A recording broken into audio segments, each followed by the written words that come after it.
It is time now for your main event. Past the Rock presents Royale.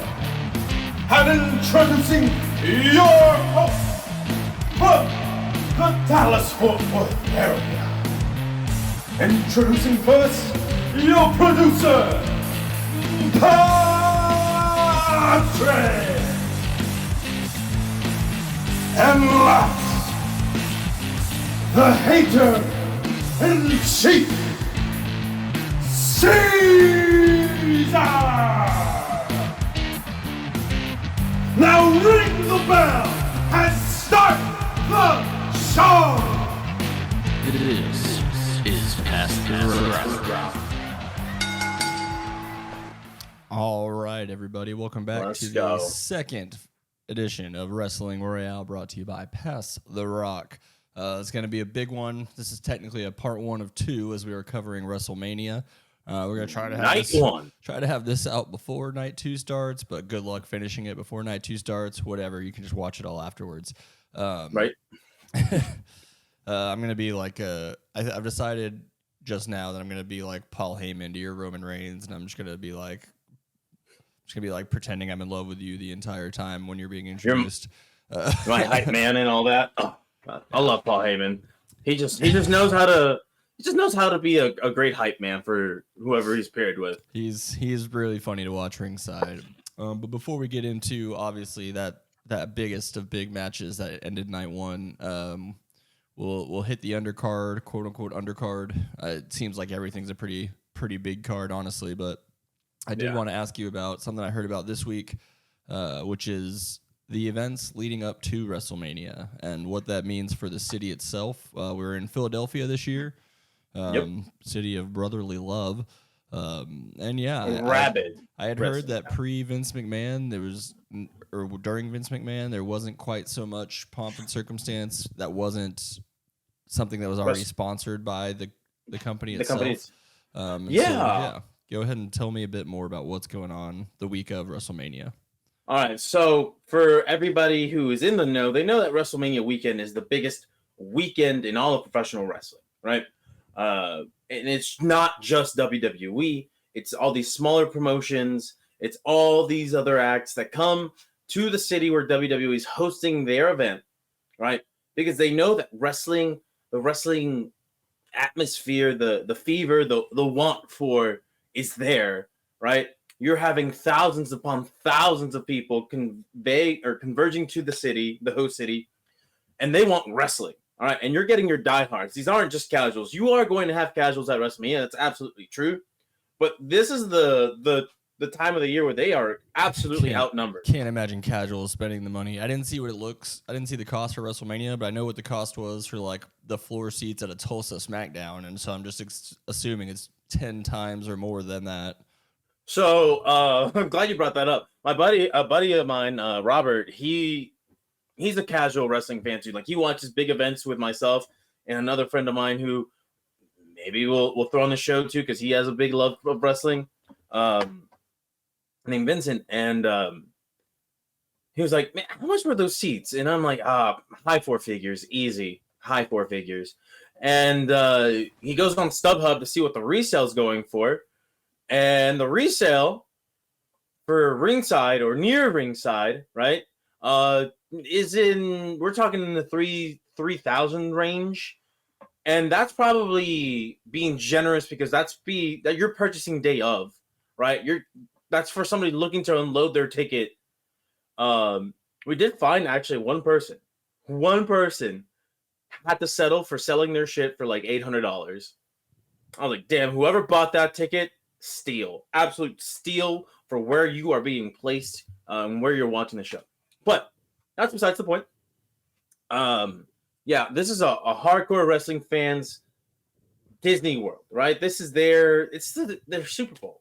Okay, so with the pop and circumstance of the Super Bowl, you had the week before, you have like your Pro Bowl, but it's in a different city. Well, think of like you bring the Pro Bowl and all that stuff, and you place it And right there in the same city. You also have college football and the UFL and high school football and flag Yeah. football. Like if they did all that together. All that together, all leading up to the Super Bowl. That's what this is. So we had multiple smaller companies like Ring of Honor, GCW, and a bunch of other independent promotions come in.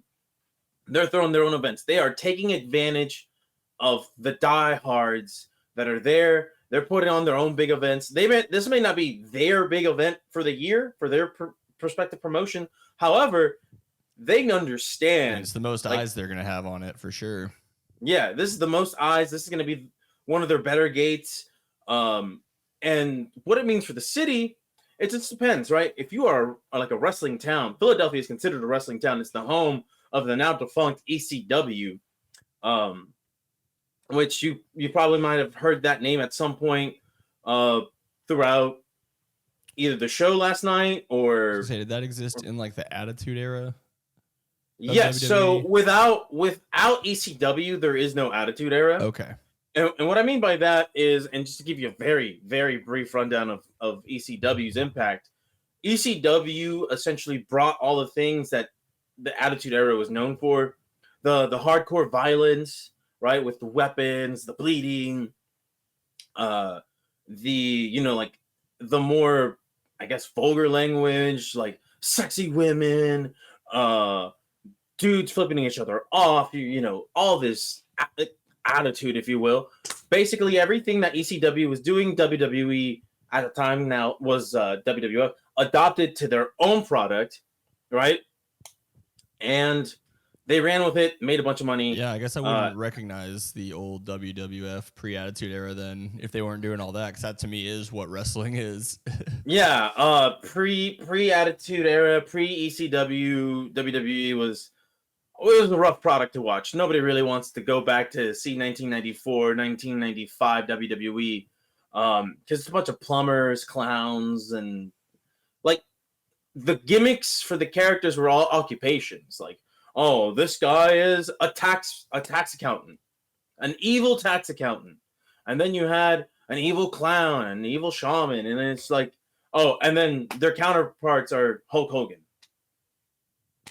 like. Or Bret the Hitman Hart, who, bless him, he didn't really have a gimmick other than like his gimmick is I'm the best wrestler ever and the best there ever will be, and it worked for him, right? But there was a lot of like hokey corniness to it that even for that time just was not it, right? And that's why WWE at that time was losing money, and so when they adopted what ECW was doing and applying it to their own product, that's what we got. So ECW, big influence, big like spiritual presence now, I guess you would say, in Philadelphia, because it is in fact no longer around, but the spirit of ECW lives on through the modern matchmakings, through a lot of what current promotions do.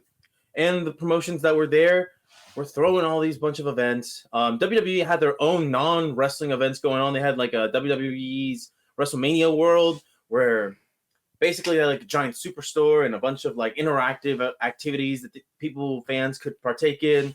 They had like a pep rally of sorts outside where the wrestlers get their last couple of moments in front of a live audience with a microphone to build their match, because there's no more TV time.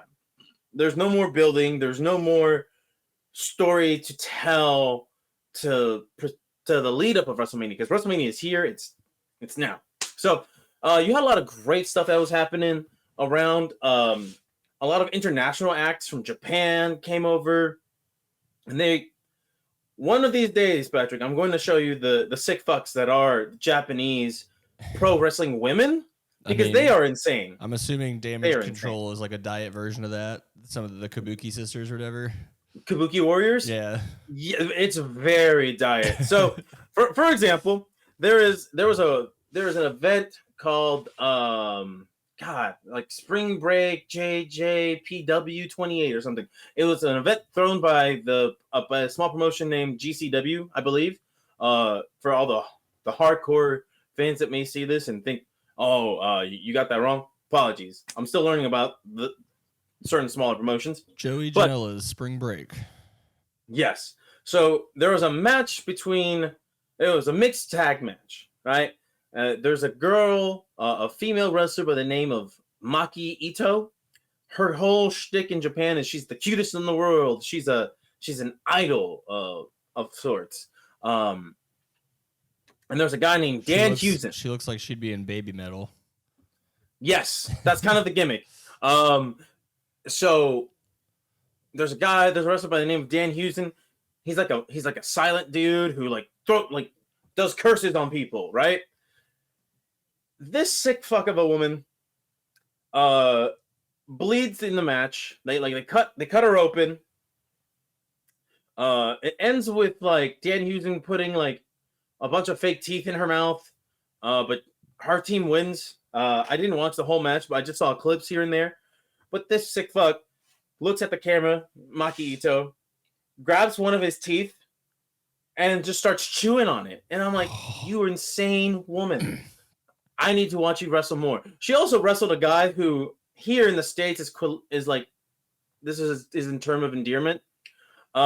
He's known as Murder Gramps. His real name is Minoru Suzuki.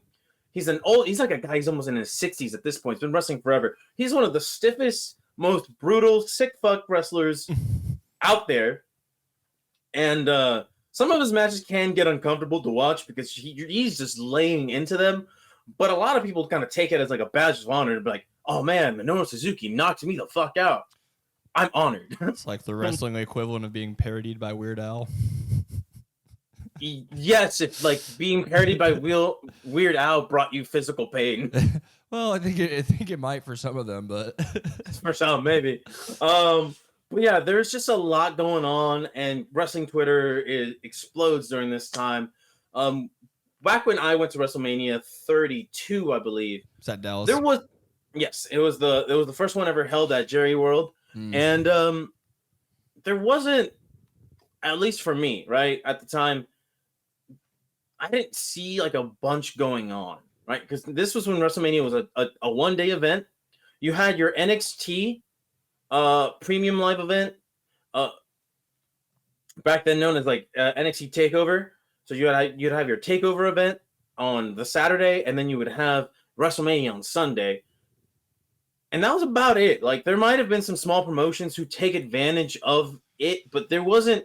You didn't get like the mid-tier promotions like a Ring of Honor that would come into the city and try to see what they could do. Which is nuts because of the history of especially independent wrestling in Dallas, or at least in Texas. You would think someone would be able to figure out a way to capitalize on that.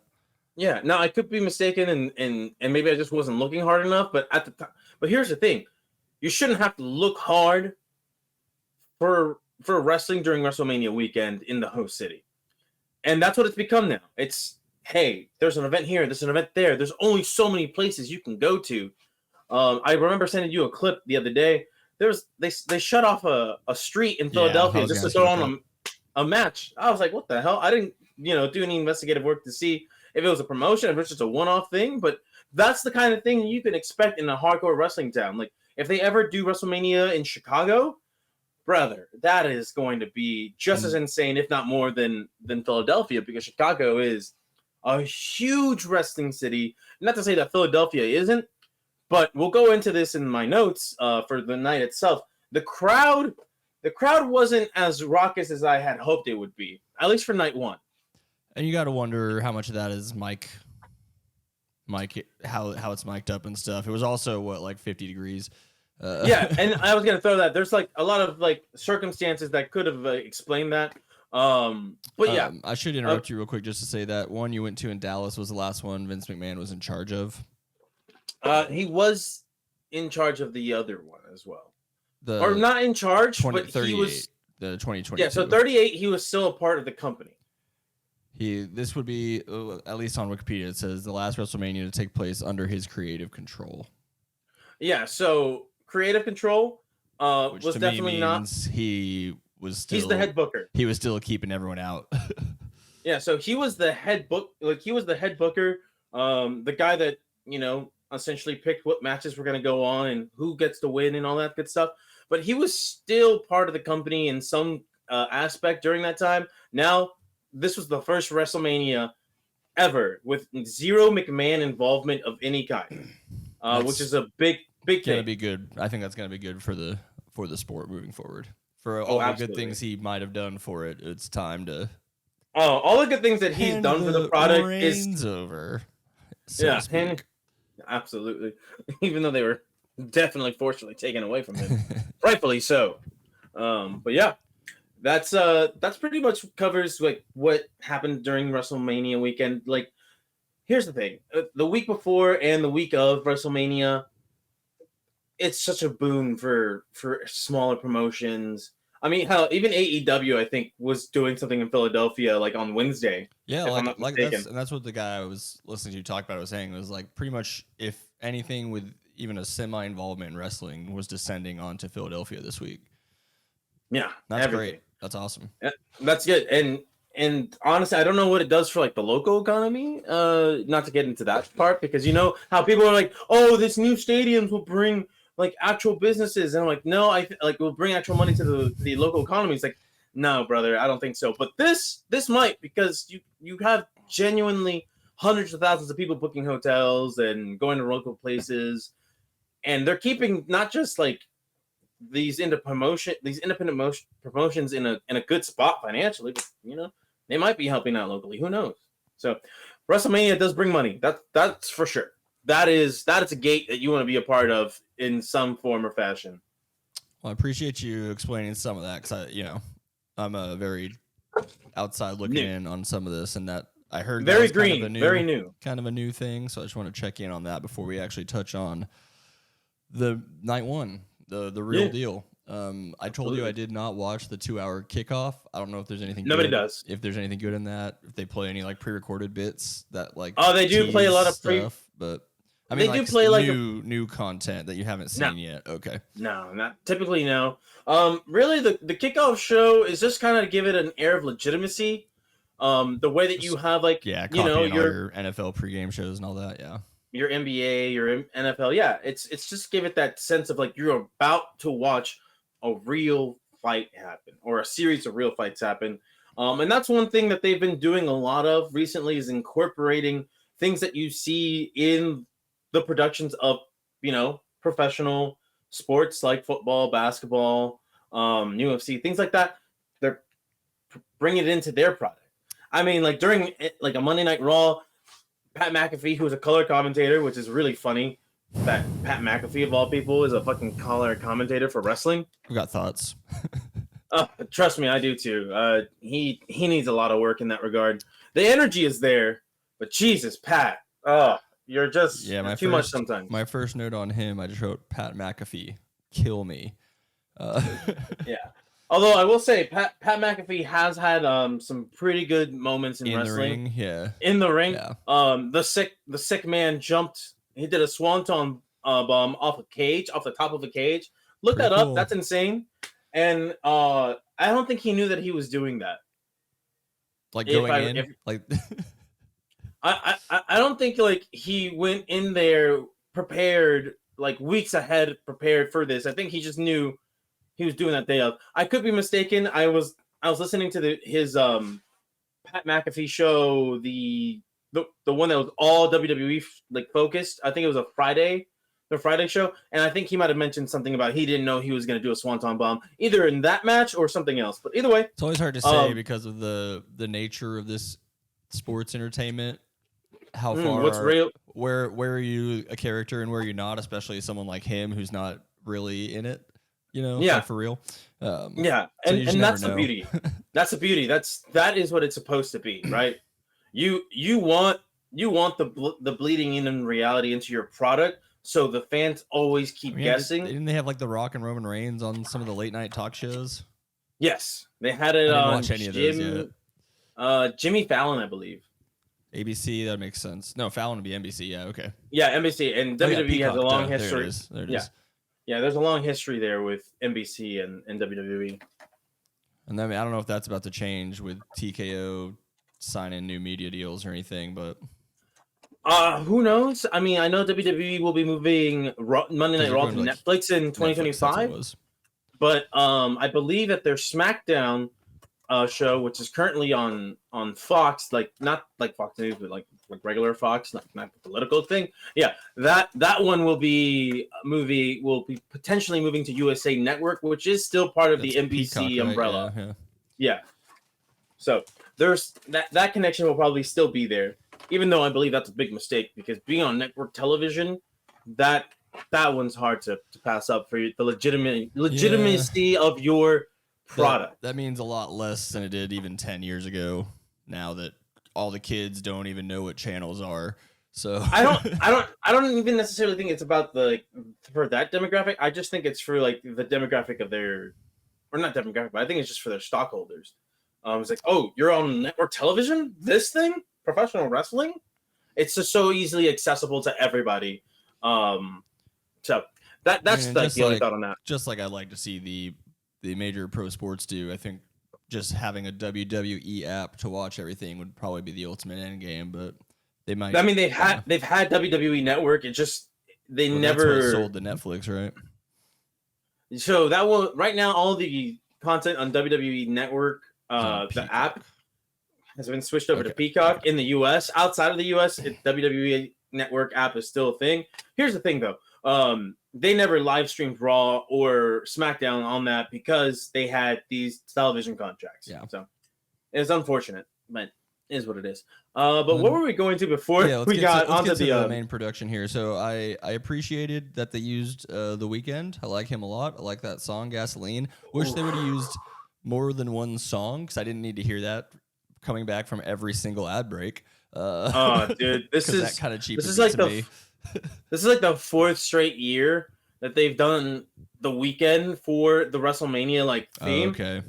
And then I can see why that might get old. For me, this is the first one so I was like, oh, cool, The Weeknd. I like this song.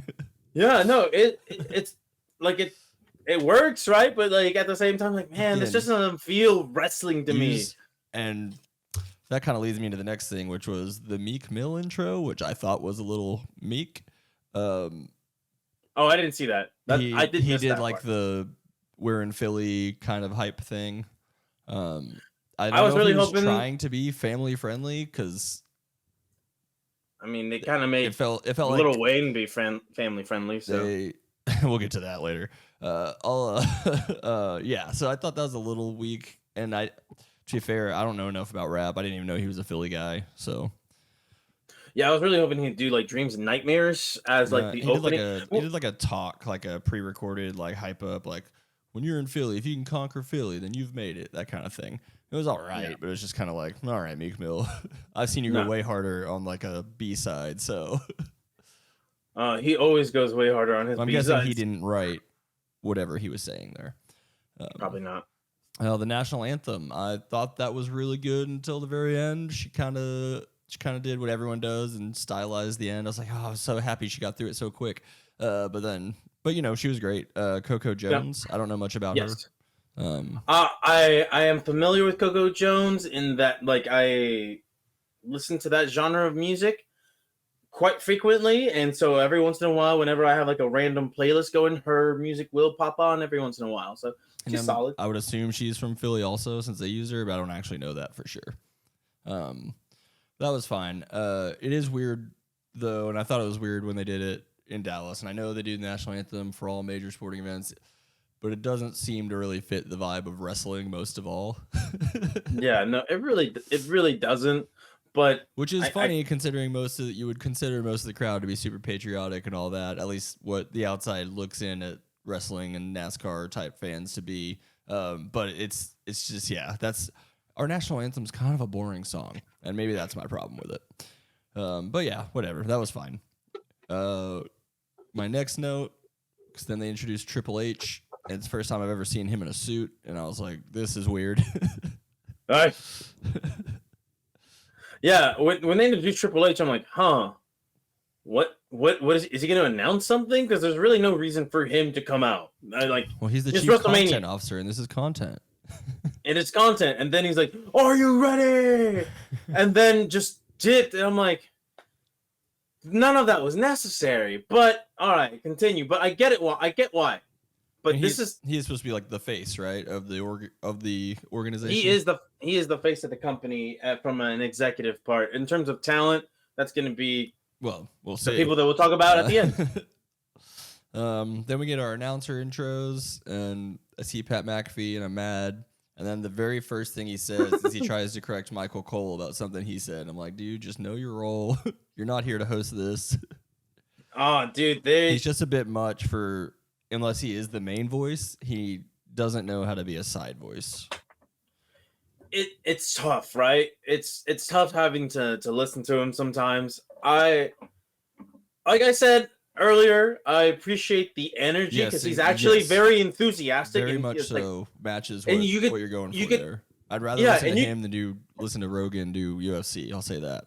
Yeah, and you could tell that he genuinely likes the product and he's a fan, which makes sense because he's done like actual spots. He's done wrestling matches for WWE, and he's put himself through that shit. The problem is that if you ever watch a Pat McAfee episode, he can be a bit much in that environment. Yeah, 4 hours of him sounds awful. Yeah, and so it's him now just being really loud and obnoxious as a fan.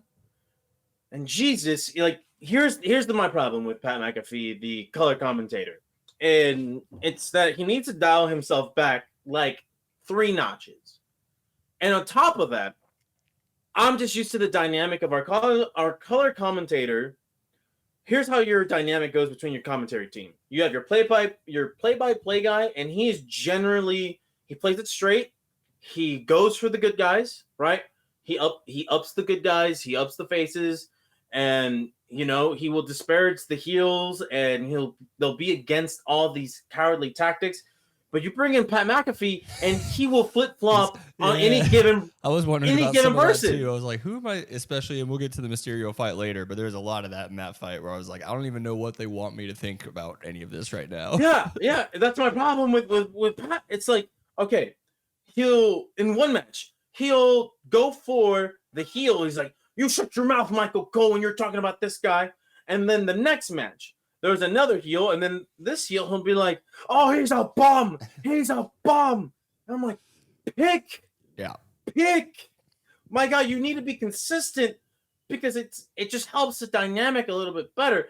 But if you're playing him off as a super fan, then it makes sense because fans will do the same thing in the crowd, right? But here's the thing. Do you really want to hear a fan in the crowd Sometimes on your on your TV broadcast? It just feels more like they for just 3 hours. They just needed to have a production meeting about how to handle each fight specifically. And I bet McAfee's too busy to do all that. Well, as far as I know from everything Michael Cole has said, because Michael Cole is in charge of the commentary. Like, he's not just your lead commentary guy, but he is. I love that I already forgot the other guy's name. What's the other guy's name? Corey Graves. Well, he introduced him as the heir apparent, and I was like, that's cool, because that hopefully will keep McAfee in his place. Yeah, and here's the thing with Corey Graves. Corey Graves was a color commentator for a long time, and he was your traditional. I go for the heel, unless there is a guy who's just so bad, I can't be on his side, right?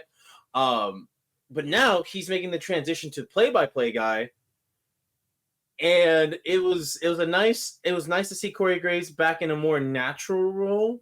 Not saying that he's not a good play-by-play guy, because he is, but it's just like it's so nice to hear him when you have Pat McAfee, when you compare him to Pat McAfee. Yeah. It's like, please, Pat, shut up right now. But when it came to the big spots during WrestleMania, like those wow moments, Pat brought the energy, and I appreciated that. Yeah, I mean, at the end of the day, these are complaints about, they're kind of nitpicking, and this is one of his first times doing it, especially on this big of a stage. So I assume it would only get better. But let's here's the thing, just to kind of defend Pat McAfee a little bit on this one. When you have the schedule that guy has, it is really hard, right, to really hone your craft. And especially because he does take time away from WWE to now do College Game Day. So he does step away from the booth, from WWE for months at a time because of College Game Day. and then comes back after I that's didn't done. realize he had been in the booth before. I thought this was like new. Somewhat new, yes. But he needs way more reps than he's gotten. So, new in the grand scheme of things, but he's been around WB now for like, I want to say since 2021. Okay, yeah. Around that time, but it never in like a full-time capacity the way you would want him to be to get better at this.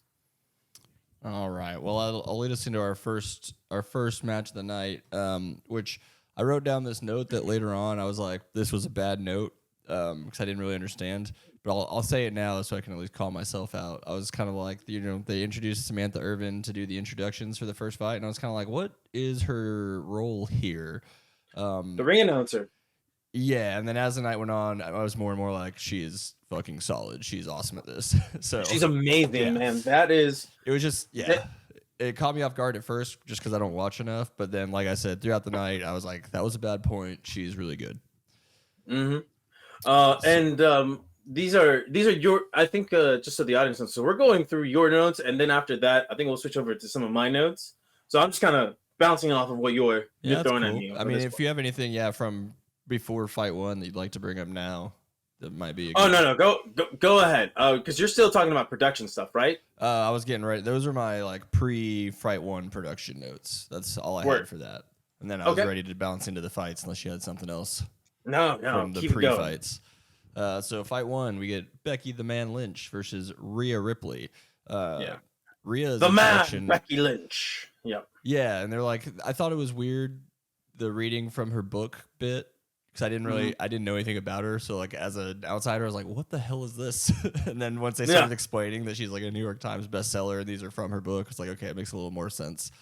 Yes. But that Rhea Ripley, that intro, I don't know about that band, Motionless in White, at all.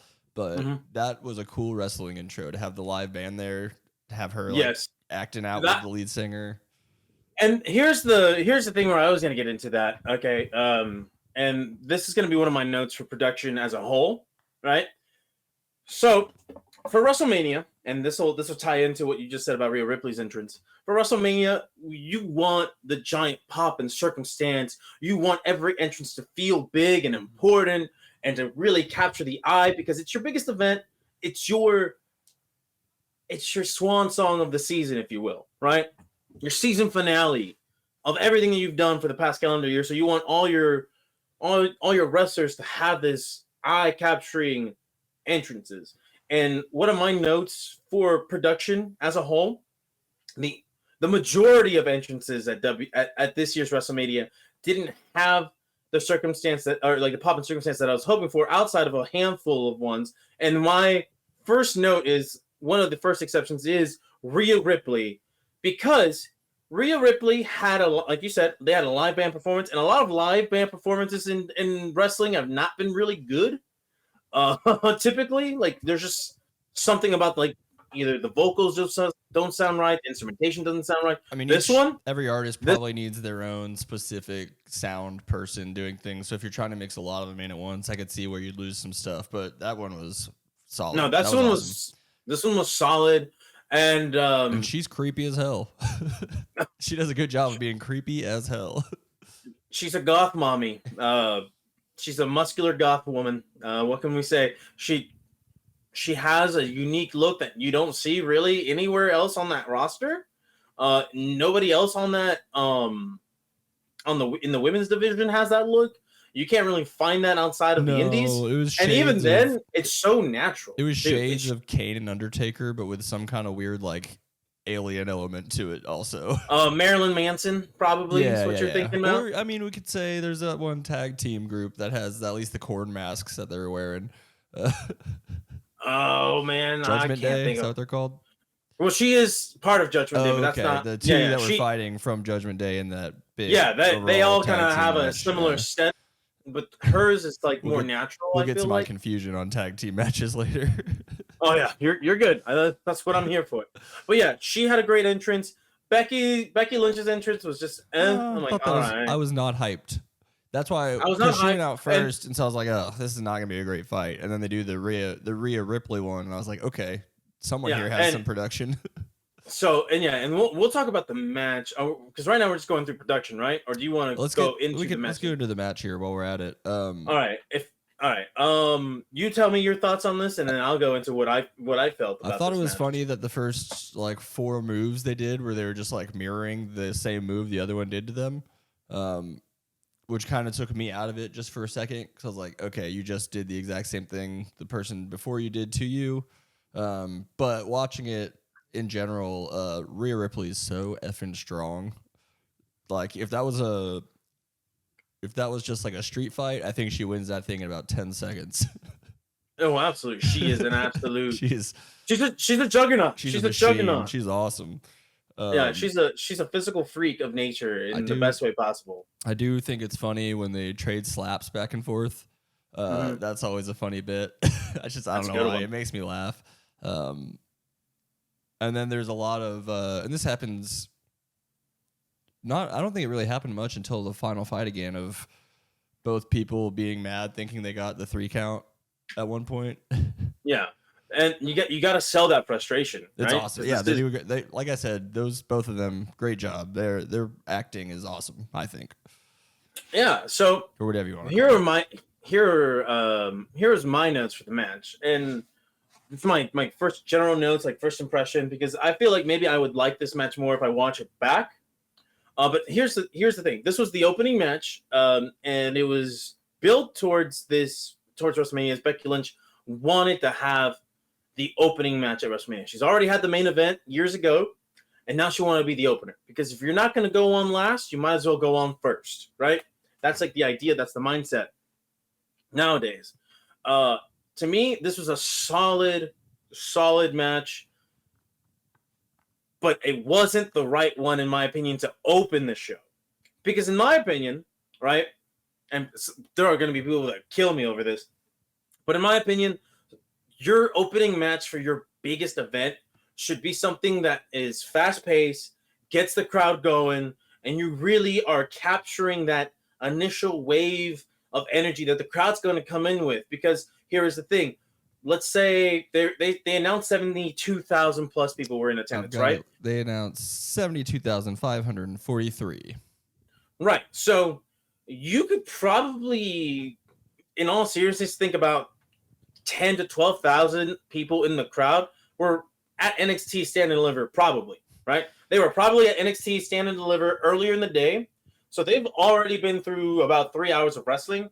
And then you have other people in the crowd who are probably been partaking in other non-WrestleMania things, right? Or just something that doesn't involve being at Lincoln Financial Field. So they're coming in already hyped up, right? You're in an open-air stadium. You as WWE should know that crowd noise will dissipate quickly in an open-air stadium, unless you're at Seattle, where it's built. The way they built it is just kind of designed to retain sound to some extent. You come in with a match that you have 2 very talented performers, but the build to this match has been rather lackluster. Rhea Ripley, everybody wants Rhea Ripley to win. She is supposed to be the heel in this case, but she's getting she's getting babyface reaction. People love Rhea, and they're kind of bored of Becky because Becky's been around for so long. So you come in, you have a very solid match. It's really good, but it's not hitting like a fever pitch to really capture that audience energy that I think the match that followed this one should have switched places, right? So we'll talk about these other 2 matches, but I think the following should have happened. I think the first match should have been the ladder match, the second match, the Rey Mysterio match, and then third should have been Becky and Rhea, because I think that second match kind of serves to kind of quell the audience at the beginning, get them back up, and then once you have them back up again, you come in with your heavy hitters and Rhea Ripley, Becky Lynch, and then you continue to build. But these women have earned the right to open up a WrestleMania match, so I get it. It was a good match. It just wasn't my preference for your opening. And also, as this being the first WrestleMania I've ever watched, I thought it was a great first match. I honestly might believe that I prefer watching the women wrestlers because they're just so quick. And that's I really enjoy, and we'll get to it later. There's some stuff, especially with the main event, where I'm like, man, this is just, and I get it. You know, it's a longer match, but they're just slow. It's like a super heavyweight boxing match where it's like after the first minute, you're like, oh my God, these guys can't even move anymore. I do like watching the women fly around the rink. That got me ready to watch the rest of this. But again, I'm outside. I don't know either of these women, so I was cheering for Becky. She seemed like the clear underdog there. But again, I really enjoyed it as my first WrestleMania match I ever watched. I was satisfied with that one. But Rhea Ripley did win. We should say. Yeah, she retained her title, and she won that very same title last year at WrestleMania, and so she's gone a whole calendar year, and we'll see what happens next. I'm very curious what they do to build up their next challenger, because right now it doesn't feel like there's anybody ready to challenge her except for one person. What title is that? Because there's so many 8,000 different titles that I'm trying to keep up with now. Yeah, so you have the WWE Women's Championship. It's held by Io Sky, and then Rhea Ripley has the Women's World Championship. It's just World Championship. Okay. It's supposed to be the female counterpart to the Men's World Heavyweight Championship. And there's also the confusing American one. So you have your United States Championship. Is there a women's United States champion? No. However, you might have seen on wrestling Twitter, if it's starting to get into your feed, that NXT has debuted their North American Women's Championship. But that's an NXT thing. That's something you don't have to necessarily worry about on the main roster. All right. Did you have any other thoughts on Lynch versus Ripley before we get into one of the most confusing things I've ever seen in my life? Yeah. Just final thoughts. For nobody get me wrong, I thought the match was good. I think they both had better matches. And I think what didn't help these women out, and it's no fault of their own, it's just that Rhea Ripley is just too damn lovable, too damn good at what she does to be the heel in this situation. And they really, and she's in a heel faction. She's in a heel group, the Judgment Day. So it's really hard to isolate her into a baby face outside of the group. And then when she's back in the group, just be bad all of a sudden. I don't think they need to. I think it's good to have a heel win sometime. Oftentimes. No. That's a good thing. No. It's not me complaining that a heel won. It's just a nitpick of what would have served the match better from a storytelling perspective is if Becky Lynch worked heel on Rhea Ripley as opposed to Rhea Ripley being the heel, because people don't want to boo Rhea Ripley. Okay. Right? And you could kind of build on the fatigue of having Becky Lynch been around for so long by making her be heel. You're like, boo! But it's hard to boo her too, because she's a mom with a best-selling book, and she's this underdog in this situation. So it's just me nitpicking the build of what their opposing sides were. But that's just a little nitpicking here and there. Either way, good match, one of the better ones on the card. And let's go on to the next one, the one that left you very confused, probably. This is probably maybe actually not as confusing as some of the other questions. So this is what is the actual name of this style match? A ladder match? So this was a tag team ladder match. Calling the tag team right there, that's what throws me off, because this was not. They don't. Right. So I don't know if they were supposed to be tagging, but there is no tagging in a ladder match.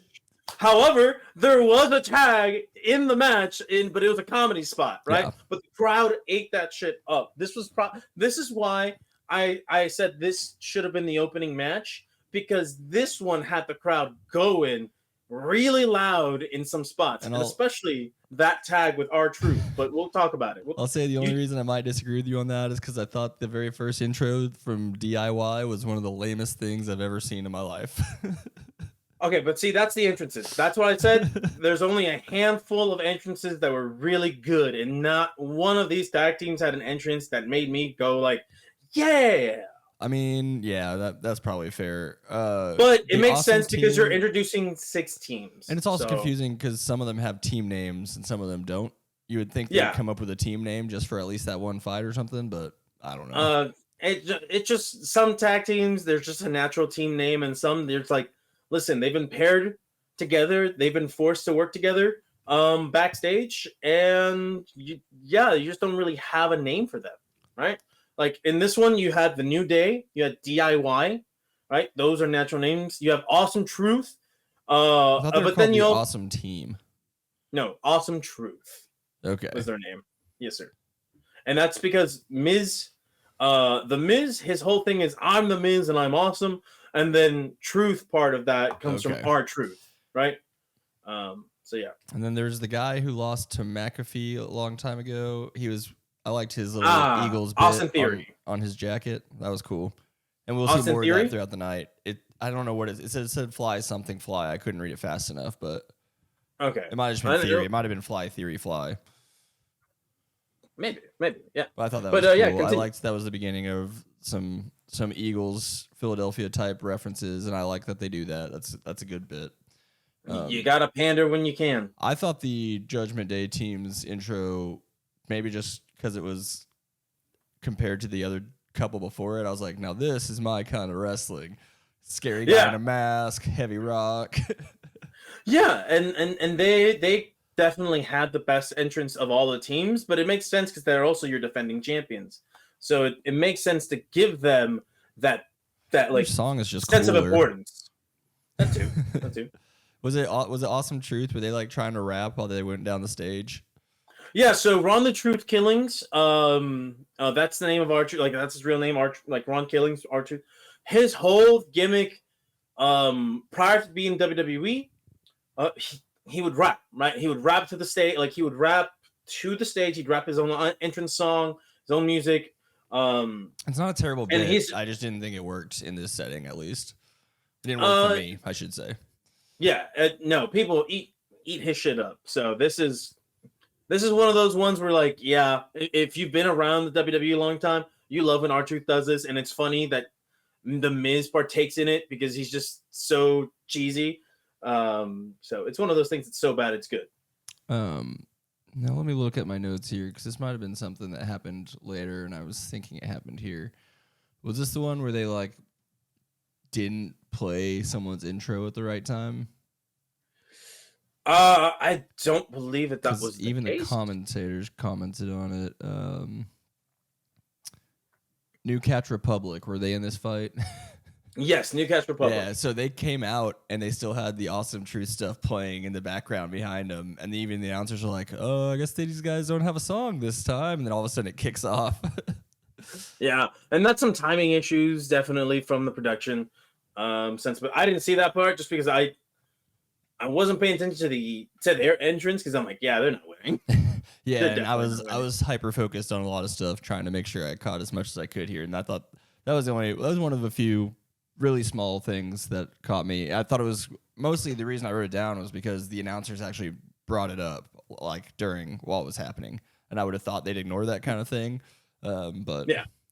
The funniest, in years past probably. But. The funniest thing about this style of fight is when they're all in the ring and the bell goes off, and it's just this fucking mob. It's so funny to see. Oh, dude, the chaos. This is a chaotic match. And from start to finish, it was absolutely chaotic. I loved it. It's fun. It's very fun. This was probably the most fun match. Not the best one, but the most fun match. And especially when it came to a lot of the high spots, the more dangerous things that they did. Oh my god, man. There was a moment where I believe it was Grayson Waller gets slammed through a ladder. Yeah. And they showed a replay of his face just like as he's falling, bracing himself for the fall. And then he had this guttural yell of pain. Like he wasn't selling, he wasn't acting that shit was real. You know that shit hurt him for real when he fell through that ladder. And if for anybody who missed it, the ladder snapped in half, and you could see the little pink adhesive that keeps the metal together. Whatever the inside of the ladder is, are they just hollow? I'm not really sure. No, they're not hollow. Those are legit, real ladders, man. They're definitely not. Props. They're definitely not legit real ladders, but we can we can no, find about they this are. later. They're real ladders. They may not be very expensive ladders, but they are real ladders. And this now you may be talking about where they bent a ladder. I don't know if you saw that. Well, I saw when the ladder was like open and exposed. That's not what the inside of a ladder looks like. Oh well, maybe that one not in particular, but yeah, I mean, who knows? It's all. I mean, it's all super production, so they might have a specific one that they use just for that, probably. Yeah. But what I would say is they might have to hollow out some of them just because, like I said, like we saw, people are going through that. Stuff. I don't mean that. Yeah, I don't mean that to say it still wouldn't hurt.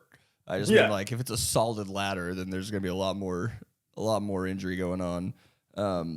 But one thing I thought was kind of interesting was if this wasn't, I think it might be a safety thing because every time they would get someone off a ladder, no one ever did what I would think you would do, which is just pull the bottom of the ladder out. Because I think that might just be too dangerous. No, absolutely. So I was watching, I was like, that would be the best move when someone's up on high, just slam them down to the ground. Absolutely, but in this case, it is safety. There's a lot of dangerous. There's a lot of moving parts. It was just one thing I thought about. You definitely saw though in one instance where the referees on the ringside were freaking out once they noticed that a ladder was bent, and they were trying very hard to get the attention of Damian Priest. It's like, hey man, switch that fucking ladder out. Okay, switch so that ladder write out. this. I was like, why are the refs? I wrote down, why were refs trying to slow down Priest? Because like a ref was grabbing his leg, and I was like, what is going on here? Like, is he ahead of where he's supposed to be? I don't know. That makes sense. And then once he noticed that the ladder was bent, and he obviously threw that away. And you even saw R-Truth kind of break character for a second by handing Damian Priest the ladder, and then Damian kind of kicked him off the side. I like the way the announcers played that off of like, oh, he's just confused. He's just Which confused. was a lot of that fight was the announcer saying these guys don't actually know what's going on, like the tag that we saw. Oh yeah, no, that was so. You're new to R-Truth. For those who are not, this was peak R-Truth, okay? Because his whole bit is that he's delusional, right? Okay. Absolutely delusional in every sense. One of the longest running jokes or running gags regarding R-Truth is that John Cena is his childhood hero. He's older than John Cena by many years. Was he the one who did the John Cena moves? Okay. Yeah. He is now copied. Like part of his shtick now is that he will do, as an homage to his childhood hero John Cena, he will do what is known as John Cena's 5 move of dooms, which is shoulder tackle, you can see me 5-knuckle shuffle, and then a spin out, shoulder tackle, spin out powerbomb. You can't see me, and then he does what used to be known as the FU is now called the attitude adjustment. Boom. I did think that makes sense now that you say that he's been doing that for a while. Because I was like, how did the crowd know to react to the "you can't see me" that fast? I was like, that's crazy. Yeah. Oh well, I mean, they've seen. Anytime you see the hand pop up in the air, like with the high five symbol, you just know it's gonna be a "you can't see me" reference. And I was confused when they started setting up all the tables. I was like, and no one's even using them. And then all of a sudden, it pays off with this whoever JD McDonough is, who JD McDonough, yeah, he's part of the Judgment Day. Yeah, so the whole thing, he's part of Judgment Day, and he's like, hey, I got to make sure my team retains one of their titles, and which we haven't even talked about the stipulation, which was a little weird. Yeah, this is another confusing bit about how titles work for me. Right. So let's put a little pause on the JD McDonough going through the tables thing. Tell me the objective of this match. The objective of this match. So for those new to this, or maybe for who are in Patrick's camp of like, hey, first time, or I'm just getting into it, I haven't been keeping up with the product. Why were the titles separate, right? In storyline, it doesn't really make a whole ton of sense, right? But to us, outside of storyline, WWE has had a problem for a little bit now, is that they have such a good quality tag team division, and they only have one set of belts. Now you see like the blue and red belts that the wrestlers are carrying, Judgment Day's carrying. Those belts were unified, so they are known as the undisputed tag team champions. But because there's been a surge in the tag team divisions lately, Raw needs a champion, SmackDown needs a champion, because Judgment Day was essentially pulling double duty with their main focus being Raw and occasionally coming onto SmackDown. So what's your greatest solution? You separate the belts, and now you're back to having a Raw champion and a SmackDown champion. So the stipulation in this match was the match does not end until both sets of belts have been taken down. So if you want to be the SmackDown champions, you get the SmackDown championship belts, which Team A-Town Down Under did, which is Austin Theory and Grayson Waller. And then The Miz and R-Truth, Awesome Truth, took down the Raw championships. So they are now the new Raw champions, and then SmackDown champions are A-Town Down Under.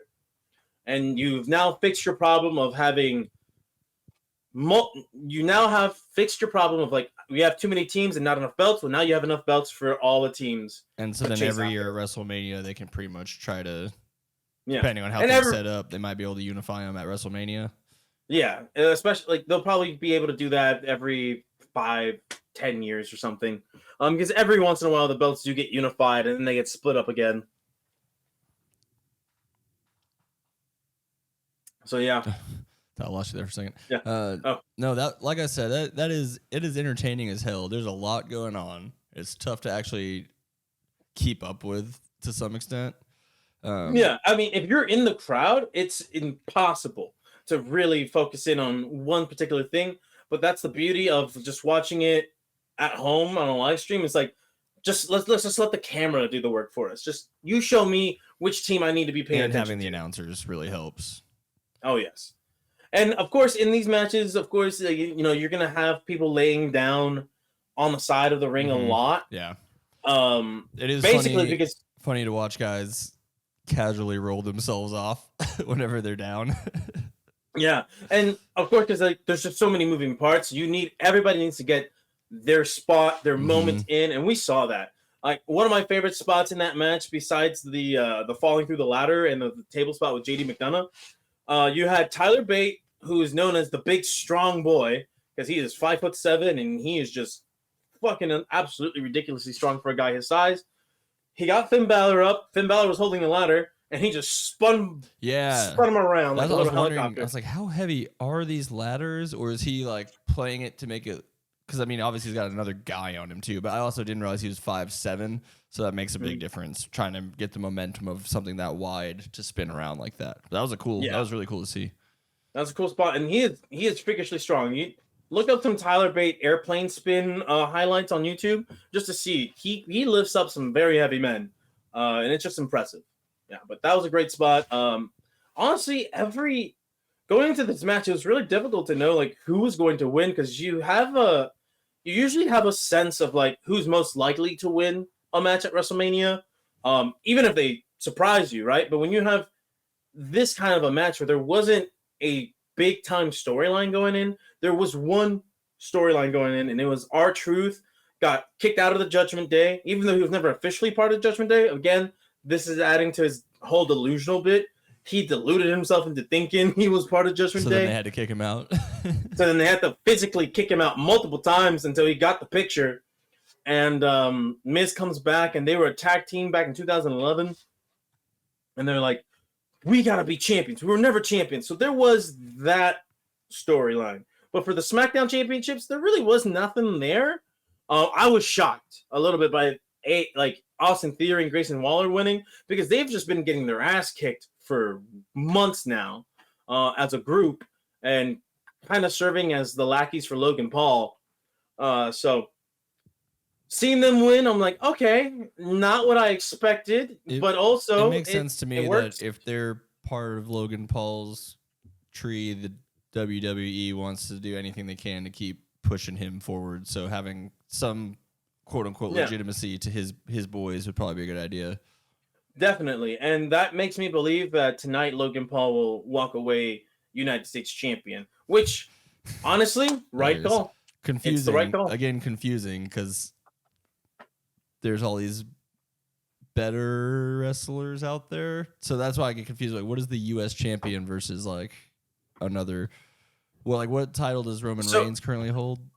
He holds the WWE Universal Heavyweight Championship.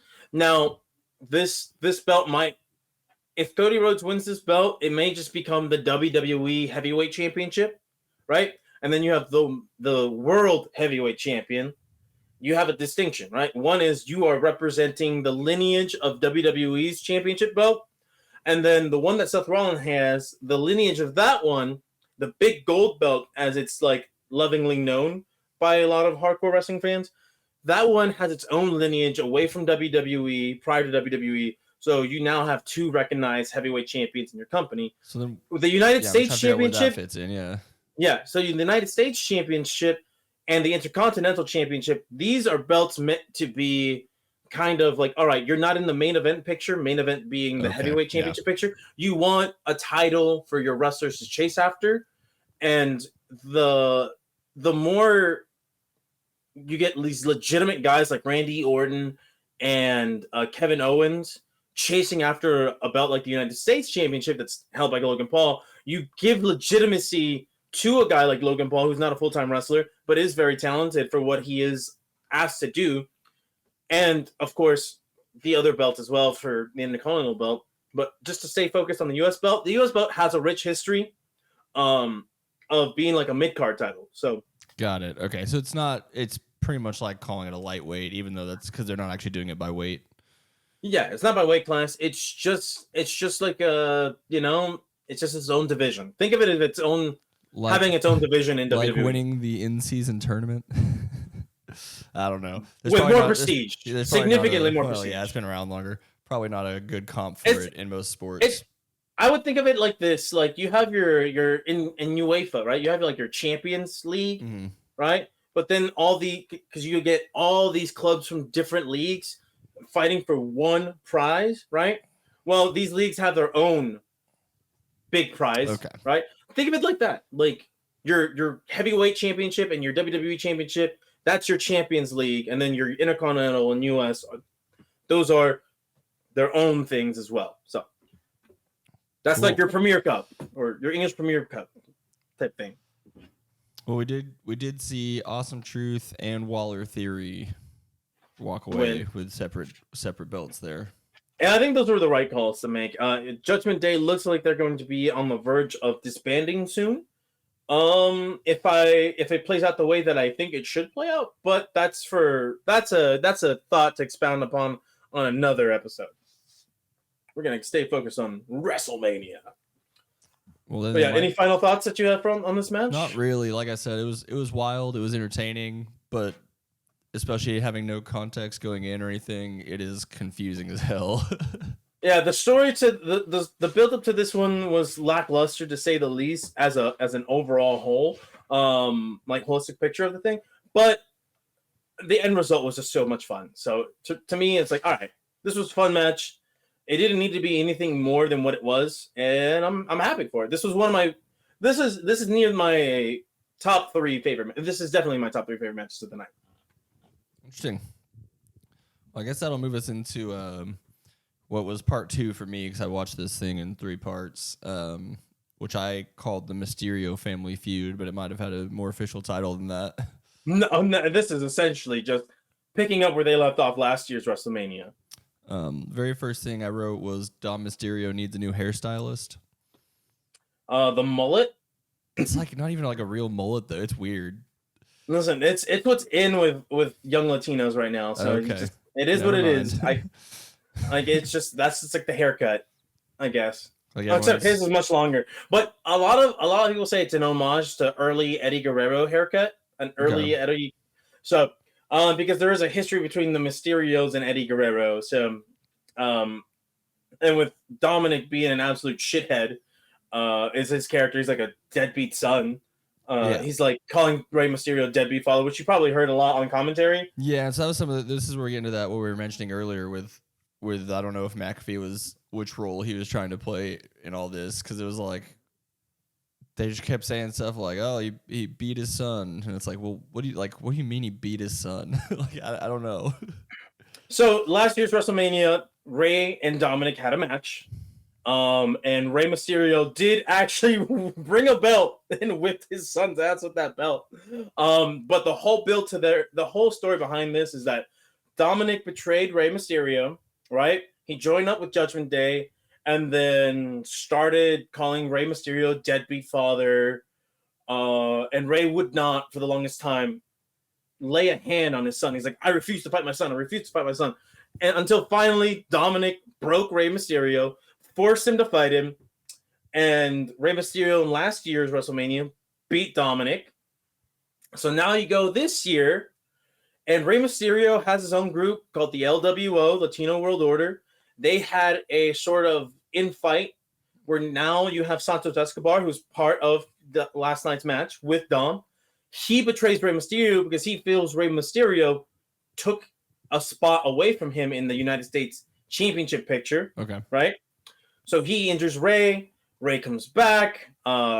Santos has now created his own faction called Legado de Fantasma, which existed beforehand in NXT and briefly during Santos Escobar's main run on WWE before joining up with Rey Mysterio. So you have Rey Mysterio against Santos and Legado de Fantasma. So storyline, it makes sense for them to reach out to Dom and be like, hey, do you want to help me beat up your dad? And that's what we got last night. It's just, that's what we got. We got Rey and his partner Andrade against Santos Escobar and Dominic Mysterio. And then I assume you noticed Rey Mysterio's Eagles kind of stuff. Kelly Green going on, that shit was peak pandering, baby. I love it. He does that every year for every city he's in. It's good. It's genius. So this is where I get into what are the rules. Sometimes you got to tag someone in. Sometimes you're allowed to double team someone while you're getting double teamed. Your partner just has to watch. I don't really. Okay, so here's what's happening, right? In tag wrestling, the official rules are this: when you make a tag, right, your tag team partner has to have the tag rope in his hand, and the referee has to see this. I was going to ask you about that later because it seemed like only part of the time where people were holding that rope. I thought it might be because they were like concussed and didn't know where they were, and it's like to help them remember. No. Officially, these are the rules, right? But like, obviously, sometimes it's not enforced, of course, because it's a production, it's entertainment, and not an actual. Yeah, it's entertainment. But other than that, after you make a tag, your partner is allowed to stay in the ring, and assist you for up to 5 seconds. Once those 5 seconds are done, your guy has to leave, right? Then that's a lot more sense. I was very confused about that. It just felt like every time someone was tagged in all the tag matches that we watched, the person just hung around. I'm like, that doesn't seem right. There is a in storyline or in the thing. There's a grace period that they have. Because again, this is a match and it's part of like the strategy. Like we gotta double team this guy while we can and take advantage of their partner being stuck on the corner over there. Now heels typically push the limits a lot farther than the faces will, and that's why you see these beatdowns a lot more. And it's what leads to what's known in tag team wrestling as the hot tag. And you definitely saw that multiple times. We saw that with R-Truth, right? Where he is getting beaten down by Judgment Day, and the Miz is on the corner. Miz is getting beat down by the Judgment Day. R-Truth is right there, like begging for the tag. He comes in, gets the tag, and comes in with like a blaze of glory, absolutely laying down the smackdown on people. That's what the hot tag build is for. So we saw that a couple times throughout the night last night on the tag team matches.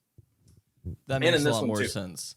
Like I told you, what I was watching, there's a lot of choppiness in this, so I missed a decent amount of the middle of this fight. I definitely saw how it ended, but I'd like to hear what you thought about the middle of the fight when it was actually happening. Because I think before we get to the security coming in, there were some other people who came in that I don't know who they are, and I didn't hear. They were all of a sudden there because of the way I was watching. And I will say that Joaquin Wilde jump. That might be the best move of the night, potentially. That was great. That's his spot with that. So, like I mentioned earlier, the names of LWO and Legado de Fantasma, those were the people of those respective factions ringside. So you had LWO ringside, you had Legado de Fantasma ringside, and that's what all those wrestlers were who weren't in the match themselves, right? They're there because shenanigans are going to happen. You have a lot of wrestlers in these factions, and you want to give them some moments to shine in WrestleMania. So with the Joaquin Wild spot we saw right there, everybody's getting some offense in. You want as many wrestlers as you can in your WrestleMania to have the WrestleMania moments, and that's what we got there on the outside. Now, talking about the middle of the match, that was just textbook lucha libre. All right, you got to see the high flying style of Rey Mysterio. You got to see a lot of the blending of high flying with technical wrestling out of Santos Escobar and Andrade Cien Almas, as he used to be known, but now he's just known as Andrade. And then you had Dominic Mysterio come in, and he's doing your classic Dirty Dom heel wrestling. He's taking shortcuts. He's definitely the least experienced of the group and not as technically polished as everybody else. And you can kind of see it. But what he does really well is just be like a scummy competitor. And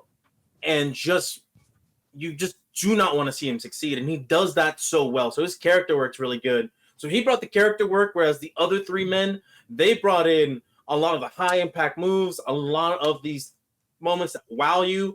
I don't know if you saw this, but there was a spot where Andrade has Rey Mysterio sitting on his shoulders, and they do a diving cross body. I did see that together. I've never seen a spot like that. That shit was fantastic.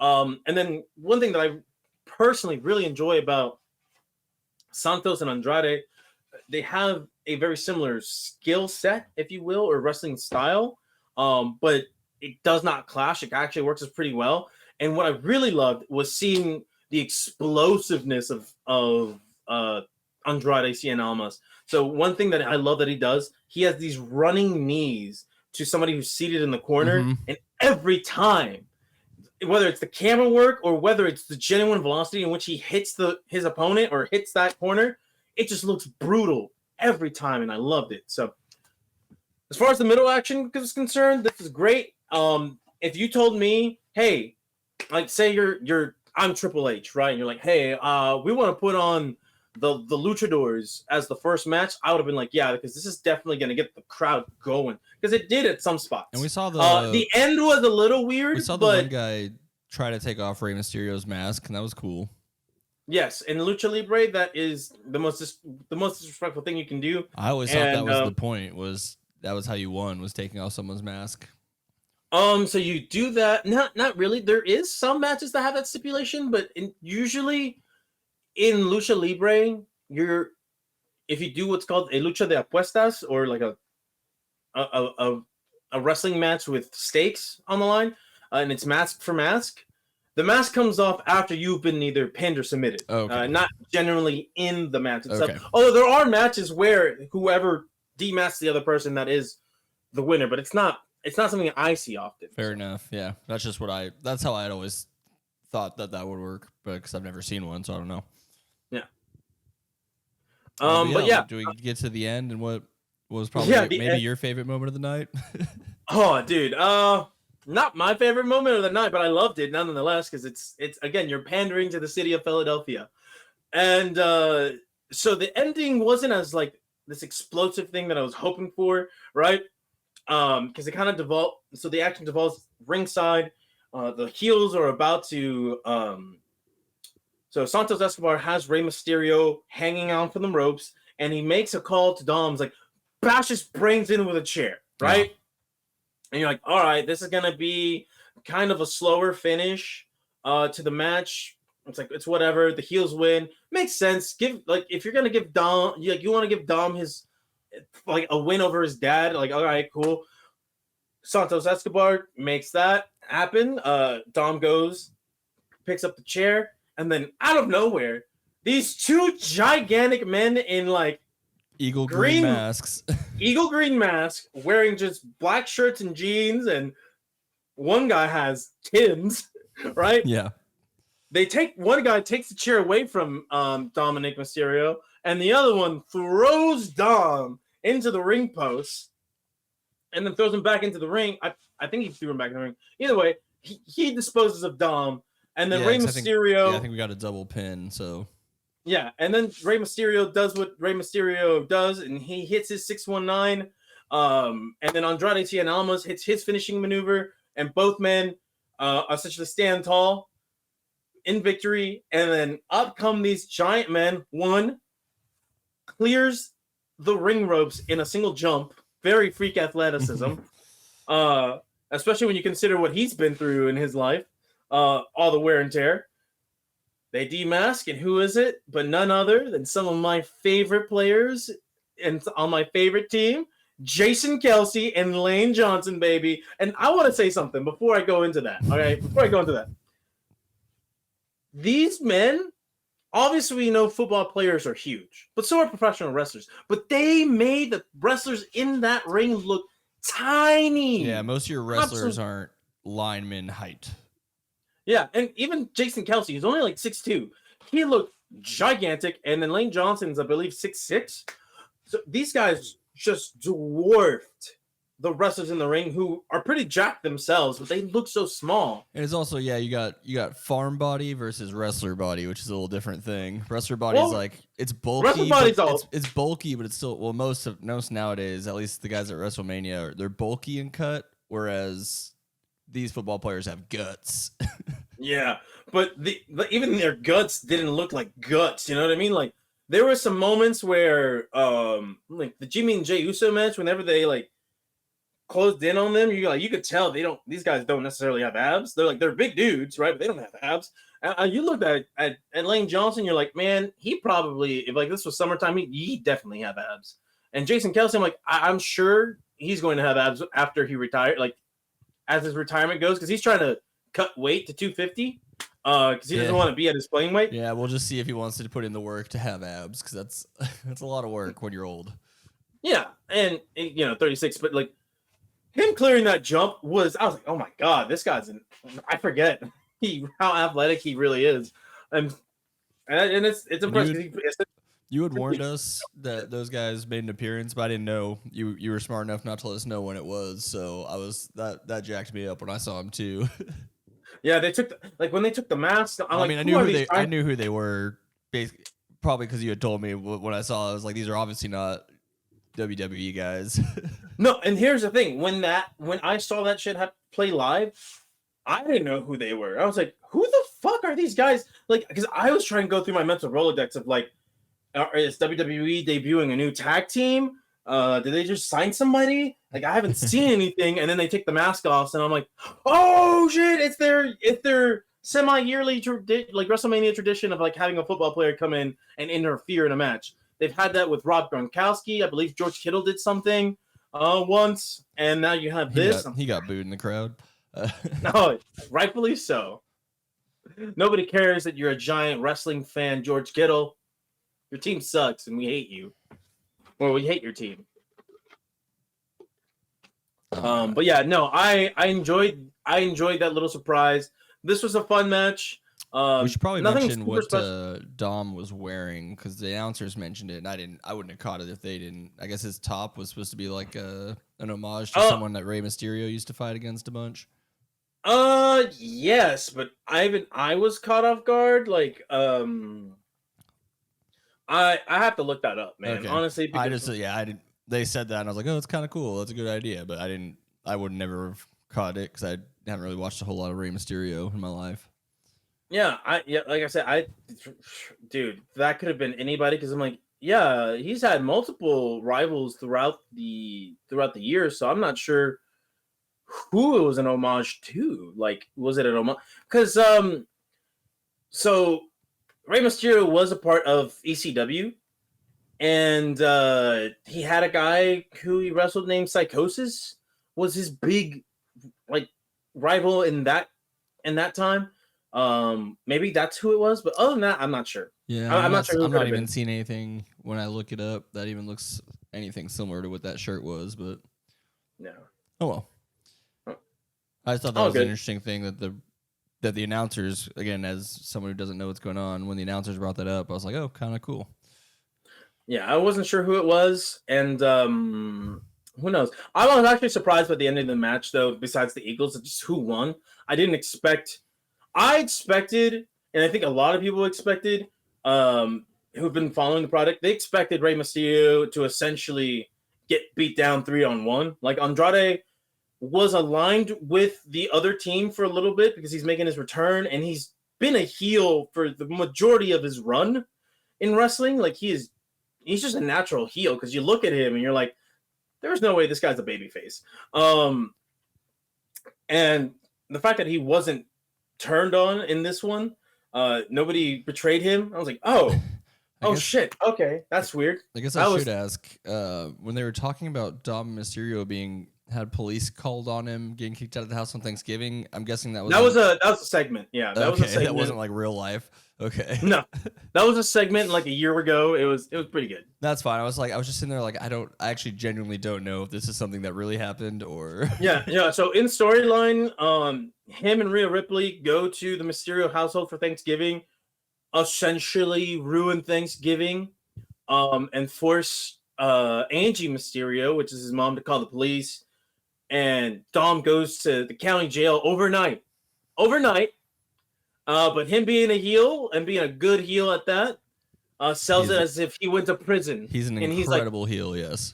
Yes, people do not like him, or they love to hate him. They boo him so intensely in a way that I've never seen anybody get booed before. It's what's it's known as getting heat. He gets so much heat, and it is a work of art. So kudos to him. If you ever told me, yeah, Rey Mysterio's son is going to be just a big loser, heel, swarmy asshole, I'm like, Rey Mysterio's son? What? Maybe that's why. And then it's like, oh, it makes sense. Like, It's hard to boo Rey Mysterio, and it's hard to cheer for his son. That's work. That's a work of art right there. So yeah. But yeah, that's all the thoughts I had in that match. That's one of my if I had to rank my order of matches, that would probably be number 4. Okay. Where it was really good. But the ending could have been a little bit smoother. Otherwise, probably tough when you have 2 amateurs running out there to finish it. Not really. I mean, they just kind of made sure the bad guys didn't do anything. I think what's tough is that you follow the chaos that was the previous match. Yeah, okay. Yeah, so anything that you do in the match, it just doesn't seem as cool as compared to what just happened not that long ago. But yeah, that leads us to what I think might have been the weakest match of the night. I'll see what you think about that. The Uso, maybe just because I don't have the context. The Uso Civil War. Let me stop you right there.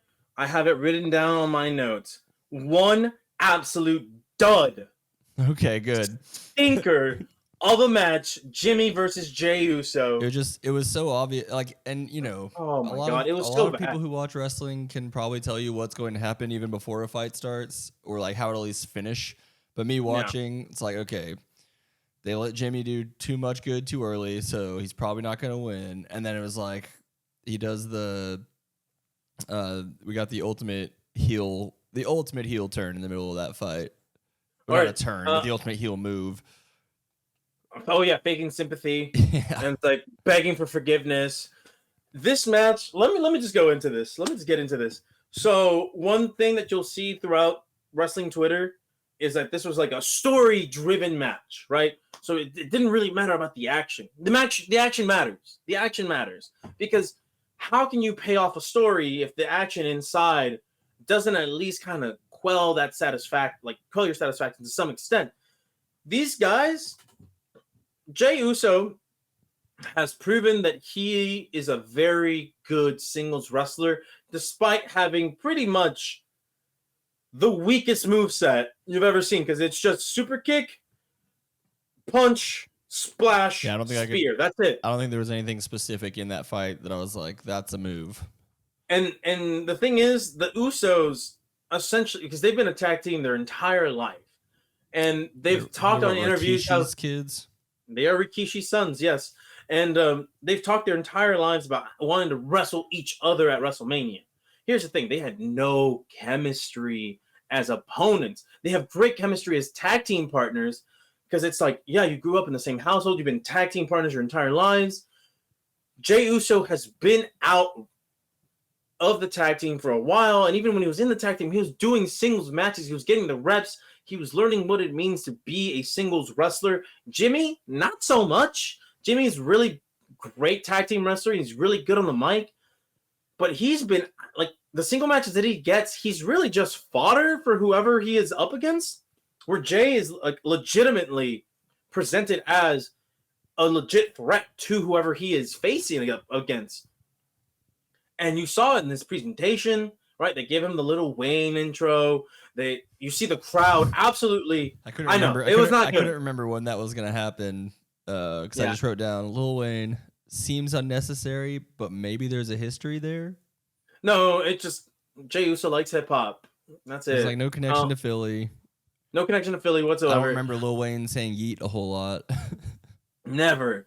That's probably honestly, the best part of the fight is all the yeet stuff and the no the yeet. yeet versus that's when a good little each other bit. back and forth. Yeet. No, yeet. That was good. That was good. Yeah, that was good. And they could have built something off that, but this match needed a lot of people backstage to help produce it, to make it something worth watching, because there's a story there. There really was a story there.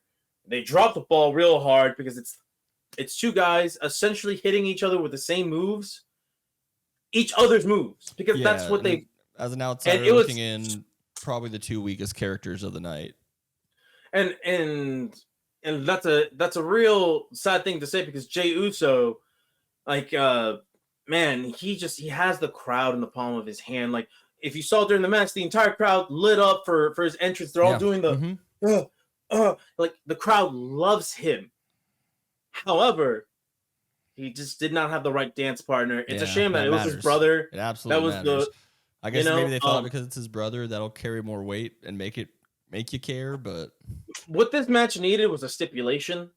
This was a normal match. If they had made this match a street fight, a hardcore match, whatever, no disqualification, that would have served it so much better, because now you don't have to worry about, they just do this. They have the exact same move set.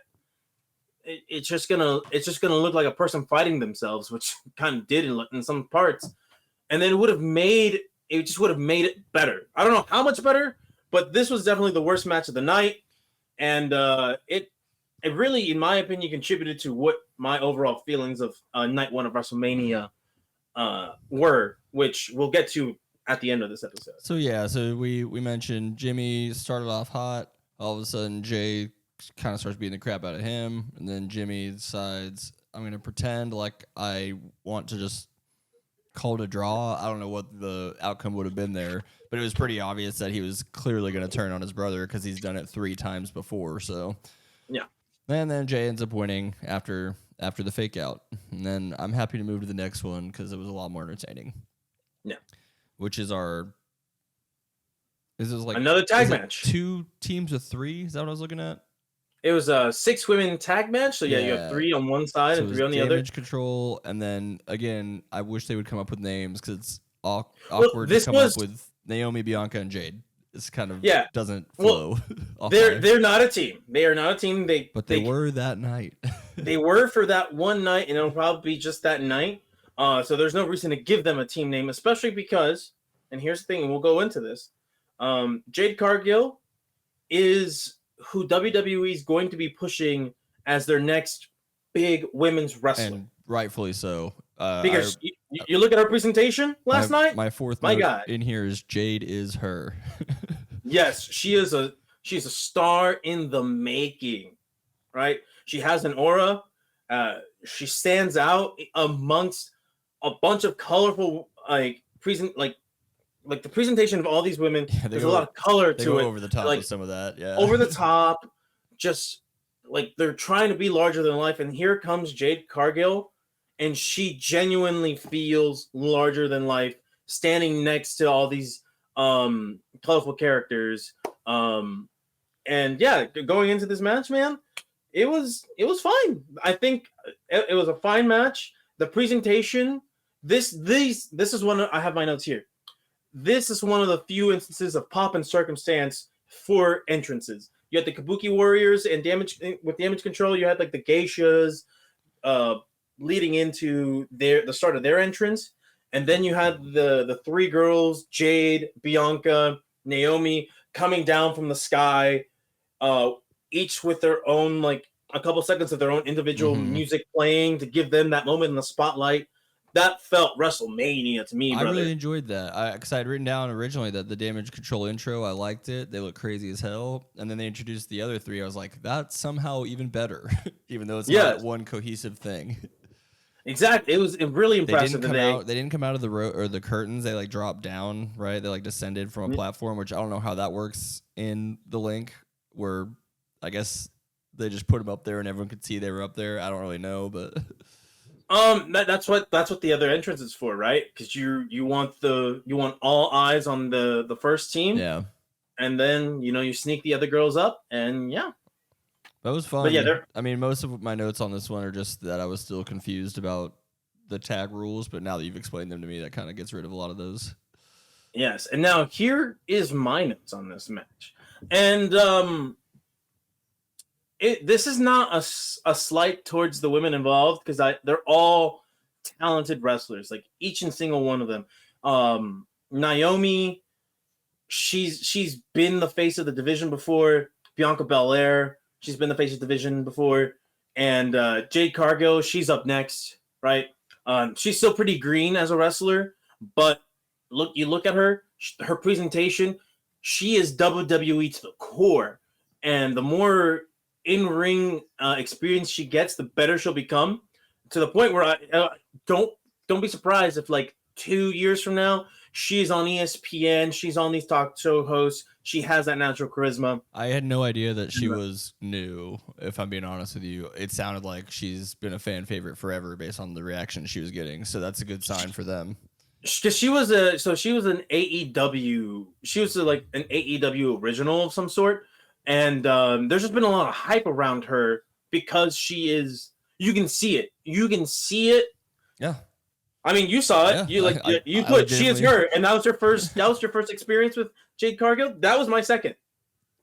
Like my first time seeing her was at the Rumble, and she just got it. Whatever it is, she has, and she has it in spades.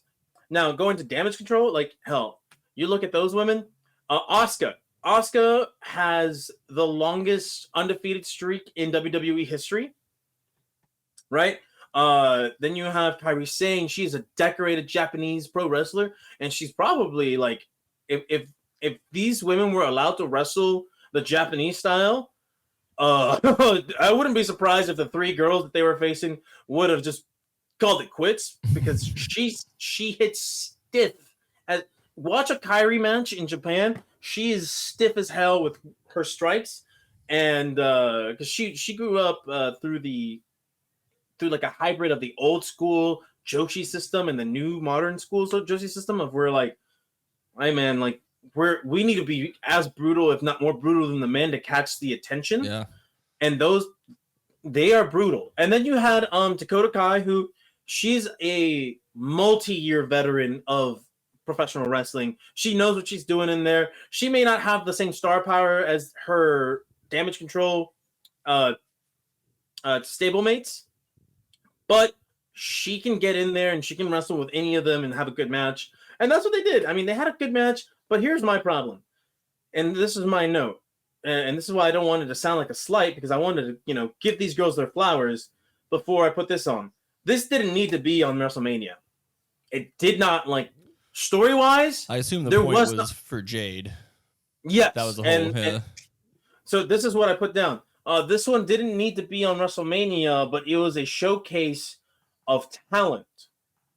So this was this was it, because you wanted to give 6 of your most talented women something to do, and you just signed Jade Cargill. You have taken quite a while to debut her, and so you're like, you know what? We have a spot at WrestleMania. We'll just throw you in there with these girls. And yeah, but like, here's what I'm going to write down. For storyline purposes, Damage Control should have won, but for the purposes of building your next star, the correct winner was crowned, and the right person made the pin, which was Jade Cargill. And this I was gonna say this was probably the fight that really was like made me consider. I think I might enjoy watching the women more because just the way they fly around the ring. Jade did that one thing where she landed all on top of all three of the girls at one point. That's just serious entertainment. Yeah, and I will say this: the women, like women's wrestling, dude, it has just been on an uphill climb for the past decade now. And WWE specifically, women's wrestling has always been good outside of WWE, but the last 10 years, there has, or maybe even 8, specifically 8, there has been a genuine investment in their division, and you are seeing it. Yeah, I feel you are growing up watching it. It was more of like they were just out there to be sexy. slightly hot buff girls in bikinis, and now they're like really incredible athletes. Yeah, who also happen to be attractive too. I mean, yeah, it's like, to be that kind of athletic, you're gonna to some degree probably be pretty fit. Yeah, so. because there was a lot of men and women on X yesterday who were not only were they losing their shit over the in-ring action, but they're just like, oh my god, these girls look great. I'm like, what do you expect? Of course. Yeah, who would have guessed working out all day every day would make you look better? Right. And but yeah, my only gripe was again that this didn't feel like a WrestleMania worthy match. It just felt like this match could have taken place on Raw or SmackDown. Because again, if this needed build, they did not build to it. That's more on WWE and not the wrestlers themselves. So I just want to make that note. Yeah. Other than that, I have nothing else. The only storyline thing I've seen about Damage Control was when we were at SmackDown and they were talking about Bayley, the one girl they kicked out, and then I don't even know how any of that, if it got resolved at all. So Bayley, it feels like the Damage Control again, because I don't watch enough. It feels like they don't. I don't even know why they're a team. It doesn't even feel like they go together. It doesn't feel like there's much happening. So I'll give you the Spark Notes version. Bayley, who is fighting Io Sky, all right, and then you have Dakota Kai, right? Bayley, a couple years ago, comes out during WrestleMania. I believe it was WrestleMania, or it was during like SummerSlam. It was during a major event. Comes out and she has Io Sky and Dakota Kai with her. Two girls that were on. One girl who was released from WWE, and the other one was kind of on the verge, just kind of on the edge. Like she might get released, she might not. Come together, they make a stable, a faction, if you will, a group, and they wreak havoc on the women's division, right? And you could say there's like these girls are outsiders, so they band together and wreak havoc, right? They lose a lot, but they also just make everybody's life just miserable. And then fast forward some years, Bayley wins the Women's Royal Rumble. And prior to the Royal Rumble win, right, Kairi Sane and Asuka join the group. They join the group because they know Io Sky, right? They have a personal connection, not just storyline, like in WWE's character in their universe, but outside in real life. Like these girls, they wrestled with each other and against each other in Japan, right? They were friends in real life before WWE and now in WWE. So we take that and now we go to the whole, well, Bayley's been losing a lot. Bayley seems to like be the weak link in the group. So she wins the Women's Royal Rumble. These two outsiders, Asuka and Kairi, come into the group and there's dissension involved, but it all looks on the surface like it'll be okay. It'll be okay because Bayley's going to challenge Rhea Ripley for her title because Io Sky has the other women's title. And then betrayal happens. Bayley now is forced to challenge Io Sky. So they kick her out the group. They kick Bayley out the group. And now that's what you have now. As far as the Damage Control versus the other three girls, there's no point. Really, here's what it is. So because Damage Control ran rampant against the women's division, Bianca Belair specifically lost her title to Io Sky. She has beef with Bayley. She has beef with Damage Control, so she has no sympathy for Bayley being kicked out because she's like, you're getting what you deserve. Naomi, who was out of WWE for a year and a half to 2 years, comes back and she's like, listen, I haven't been part of what's happening, but Bayley is my friend, right? I've known Bayley for a long time. She does, like, what's happened now is in the past. And then Jake Gargano comes around and is like, listen, Damage Control, you're kind of in my way. Like, you are a roadblock on my way to stardom. So these three girls just kind of get together and they're like, we're going to wrestle Damage Control now, but they don't really associate themselves with Bayley outside of Naomi. Okay. So yeah, that's the quickest version that I could give you about what that all was about. It always goes back several years, so it's kind of tough to. Yeah.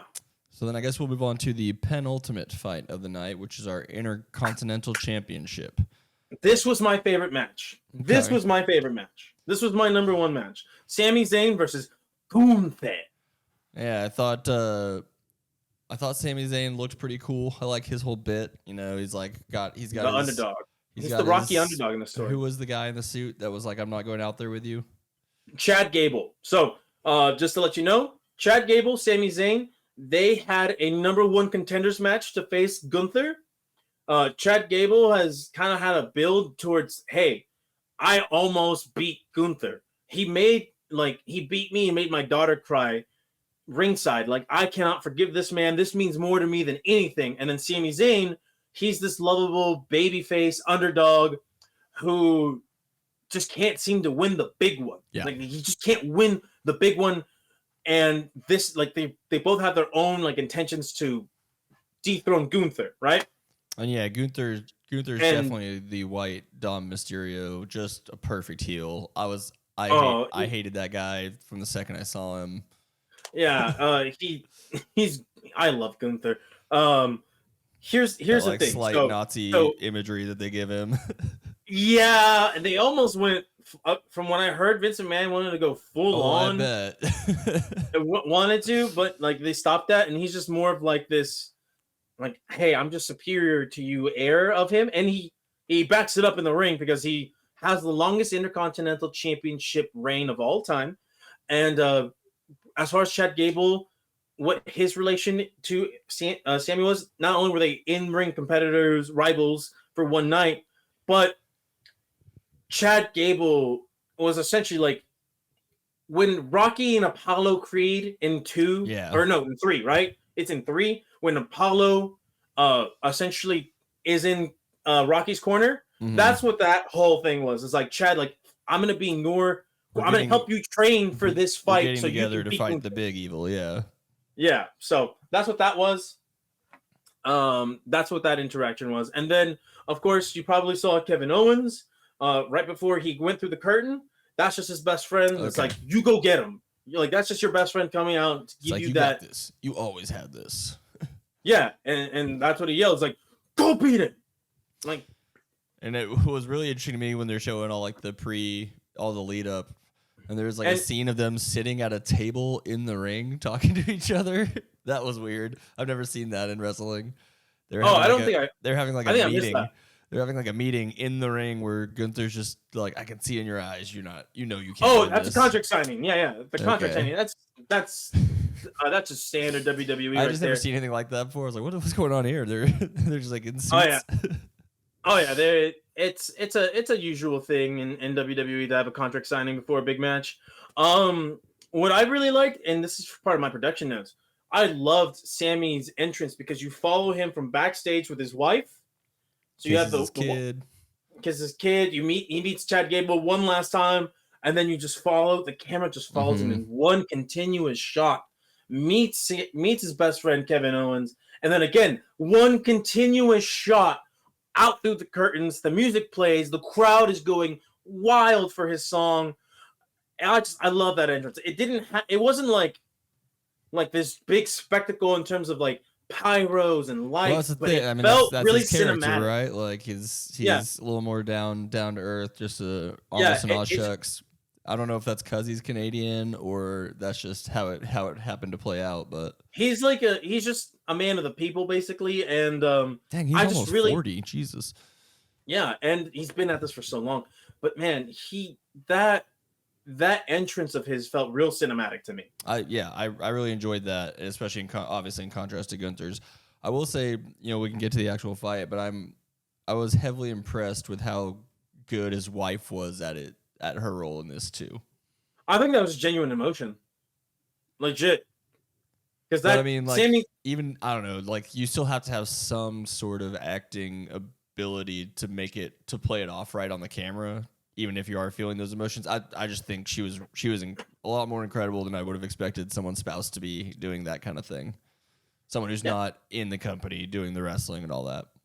Yeah, like when I saw. I think yeah. The backstage, the backstage part was definitely like okay, she acted up to the camera, but I think like when he won the match, I think that was genuine emotion. I'm talking about during the match when she's yelling back at Gunther and all that. She was awesome. That was really great. Yeah. Oh, definitely. I mean, and she's been married to a wrestler for a long time. I'm sure she's had some moments. But yeah. You wanted to go into the match itself. Like, what did you think about this? Like I said, this was my favorite match of the night. Yeah, so maybe not having the context for the characters might have hurt me in this one because it felt a little more comical, cartoony, campy than some of the other fights with some of the obvious chops and slaps and stuff. So to kind of give you some context, then I mean Gunther's known for his chops. Like that is a staple of his arsenal. Is that he has some of the loudest and hardest hitting chops in the business.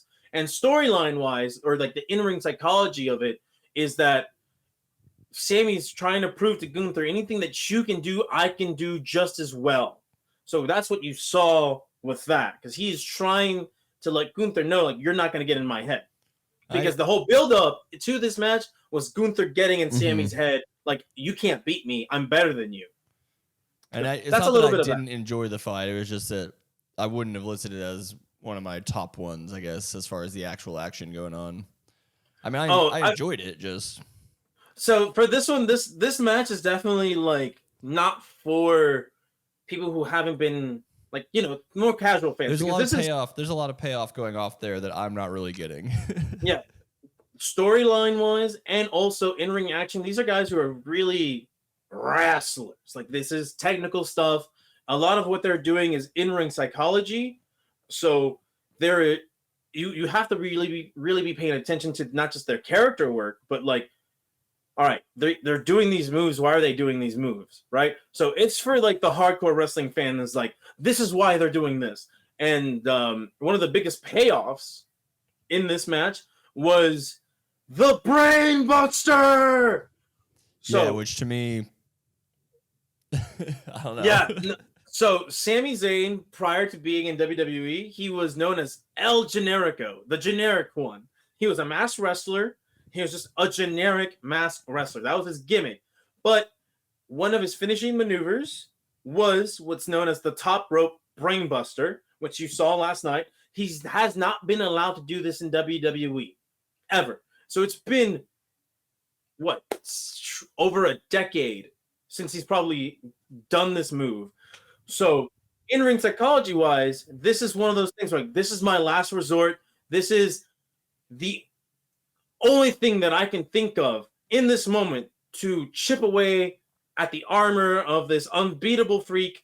And so he hits that top rope brainbuster. You hear Pat McAfee and Michael Cole lose their shit on commentary. Mm-hmm. They know that this is not a move that is typically allowed by WWE to be performed. It's tough to do it safely? Yes. Okay. It's very tough because it can go it's wrong. Called a brain buster, yeah. It's so wrong because the move itself, like where you take it, can be like the neck shoulder area. Mm-hmm. But if you miss that turnbuckle, you might accidentally drop your opponent on their head. Yeah. And that's an accident waiting to happen, problem, right? Yeah. So he does that, and then he does his haluva kick 2 times to finally put away this unbeatable monster in Gunther. I loved it from a storytelling perspective and from the in-ring quality. I feel like if it was an animated fight, I would have liked it a lot. But it's tough sometimes for me when the guy's like doing like the full body shake stuff to get himself amped up. It's tough for me to not see that as a little comical. That's fair.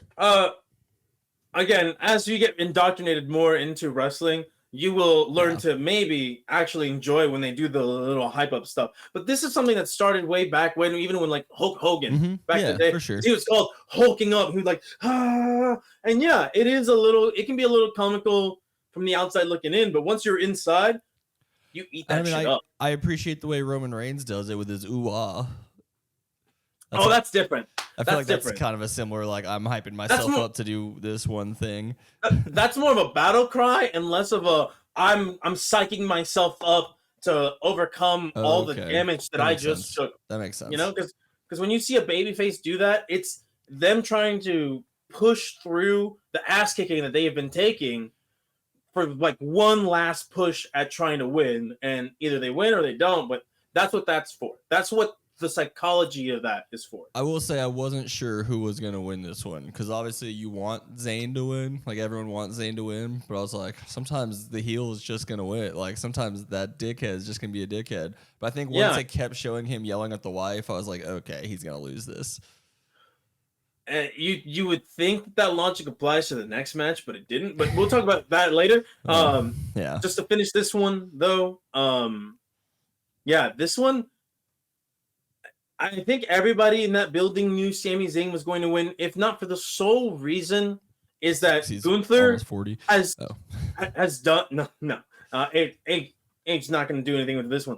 It's just that Gunther has done everything that you can with that title. He's held it for 66 days, whatever it was, almost 2 years of holding that title. He's gone through every possible competitor. He's built that title up. Now it's time for somebody else to take the reins. And now you allow Gunther to chase after a bigger prize. Okay. And that's kind of why you're going to take that off. Sami Zayn, here's the thing. It was a great moment. Don't be surprised if his reign is a little short. Simply because this is Wrestling 101, baby. I'm about to school you on this. Here's the thing. Yes, you want your good guy to be a champion, right? But here's the thing. Wrestling, think of it as a story, right? A story that has no end. So in a normal story, your good guy, your sports team, your competitor, they've won the final prize. Then you roll credits. You roll credits. The end, right? And then maybe you get a sequel or whatever. But if it's a one-off story, it's done. But wrestling, especially WWE, always continues. So do you want your good guy to have a long reign? No, because then they start to get stale. It's boring. What's not boring? The chase. Yeah. The chase for the ultimate prize. And then claiming the ultimate prize. And to take down the top douche. Exactly. And then it's the fall from grace and the climb back up. That's what it means to be a babyface that is continuously in a title picture. And that's what Sami Zayn is and is going to be. So don't be surprised if, like, in 2 months, 3 months, he loses the belt, and then he ultimately starts chasing after a bigger prize himself as well. But right now, Gunther, no longer champion, might be thrusted into the WWE or the World Heavyweight Championship. Yeah, I was going to ask you, are these guys eligible for the U.S. belt or no? And vice yes. versa. Are the U.S. people eligible for the Intercontinental belt? Yes, okay. Everybody is eligible because they are competing in the U.S. The idea behind like the U.S. belt back in the old days is that this belt can only be defended on U.S. soil, and like an international belt or intercontinental belt, literally anywhere. Anywhere, right? But it's not the world title because it's not like because you're not the guy. Yeah, you're just like the guy before the guy. Well, we got Zayn winning, and then I don't know how you're doing on time. Do you have time to do like a 5-10 minute break before we get into the main card? Because that's probably gonna be our longest bit. Yes. This is Past the Rock. All right, time to talk main event. It is time for your main event. Bloodline versus not Bloodline. It is the Bloodline versus Seth Rollins and Cody Rhodes. And we won't waste a whole lot of time with the setup of this. We talked about that in episode 1. I think everyone who's paying attention to any of this already knows what's going on.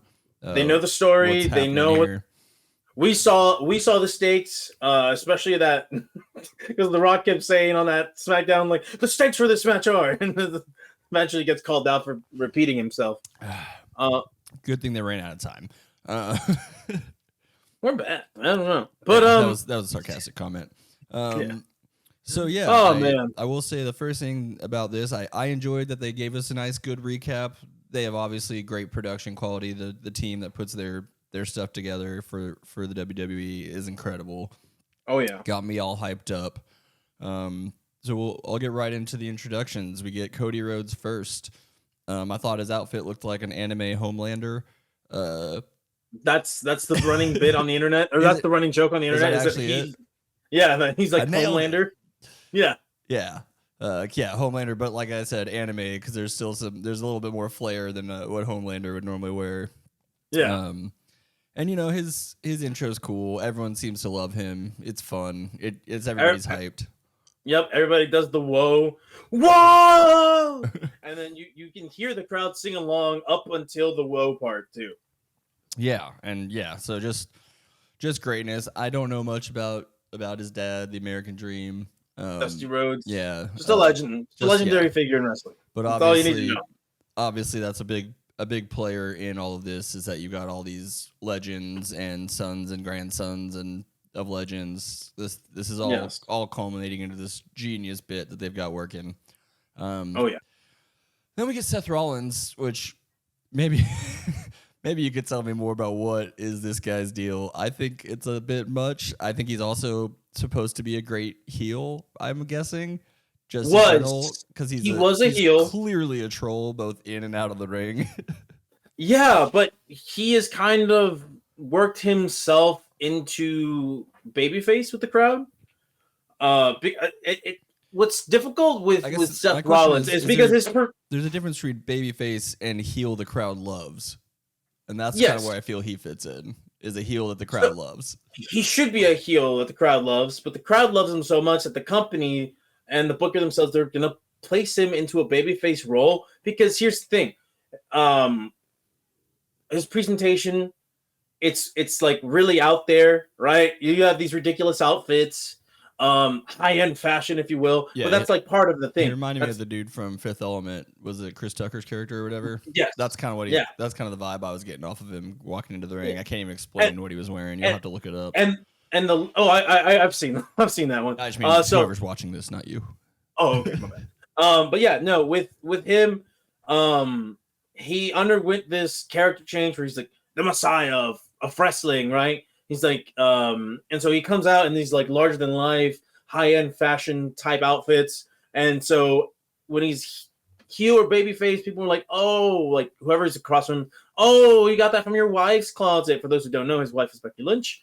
I didn't know that. Yep. They are a couple, and it is acknowledged. Is he British? Is he? No. Okay. He's from Iowa. Okay. I don't know why I thought he must. I don't know. For some reason, I thought he was European. He just has a weird voice. But yeah. So that's whole presentation is like this big, like I dress like in these super expensive clothes. You can make fun of me. Doesn't matter. I'm out there. I do my own thing. That's what he is now. But he's so much better as a heel than he is a face. The problem is like you need faces. And you can't have too many heels, right?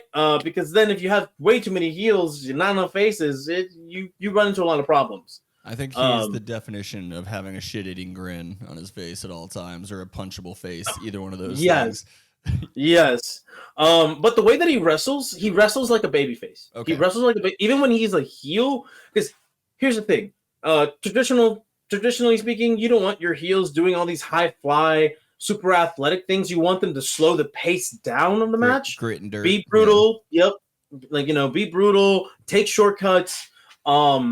And if they are going to do something that's high flying and makes the crowd like cheer, it has to be like a last resort type deal.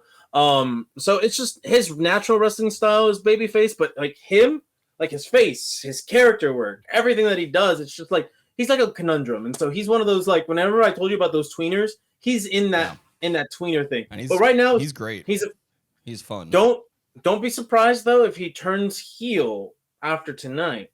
But that's we'll talk about that later. All right, we'll talk about that in the next episode. The Rock's intro. I don't know if this is gonna be a popular opinion or not. I thought the final boss stuff feels forced and doesn't really fit unless they're trying to sell the video game or something. I don't know. So the final boss did feel weird, but it makes like the title "Final Boss," right? Honestly, video game. It would make more sense if it was a one-on-one match. Yeah, and it would make a lot more sense. But here's the thing: I think because of this run that The Rock's been on of these last couple months, from his time away to what the initial reaction was to him taking Cody Rhodes' spot, to them essentially pivoting after hearing the crowd reaction and how he's adapted, I think everybody loves it. Everybody's eating it up. Okay. And this is the best work that The Rock has done in so many years. Yeah. Decades. And it didn't bother me that much. Honestly, though, I'll say this about his presentation. I thought that the entrances that he's been having on SmackDown and Raw felt way better than what we got at WrestleMania. For sure. I thought the "If You Smell" was the weakest "If You Smell What the Rock Is Cooking" I've ever heard. He just kind of spoke it. I don't think he spoke it. I think that's just what's been playing on the track normally, but maybe it's just like the open air production thing. Maybe it's been a long time. It didn't come on. Watch one of it because I just always think of him as yelling it like what we use.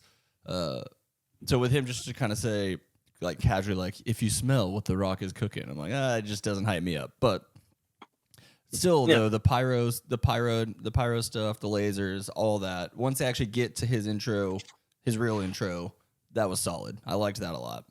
Like I did like it. I just thought the ones that on SmackDown were better. Here, if you have a chance, just look up his like new Rock entrance SmackDown. Yeah. That one for me was so cool because it's like the lights go out, the lightning strikes, and then that final lightning strike hits on the screen, and then the spotlight comes down on the Rock. And I thought they were going to do something very similar to that. They didn't. They kind of had him with the Toro, shown the bull. They had the bull, and they never had like the part where he like appears out of the dark, which I thought with it being nighttime by the time this match came around, it would have lent itself perfectly. They don't need to really shut off the lights or anything. I still like the entrance. Don't get me wrong. It wasn't what I was expecting. It built was still up to that, and then we get the Roman entrance, which is fine. But I honestly think they're saving it for tomorrow. I think they're saving it for because I was going to say I think it hurt him doing the Rocks first because then people are just less excited about. Obviously, excited about the Roman Reigns coming in.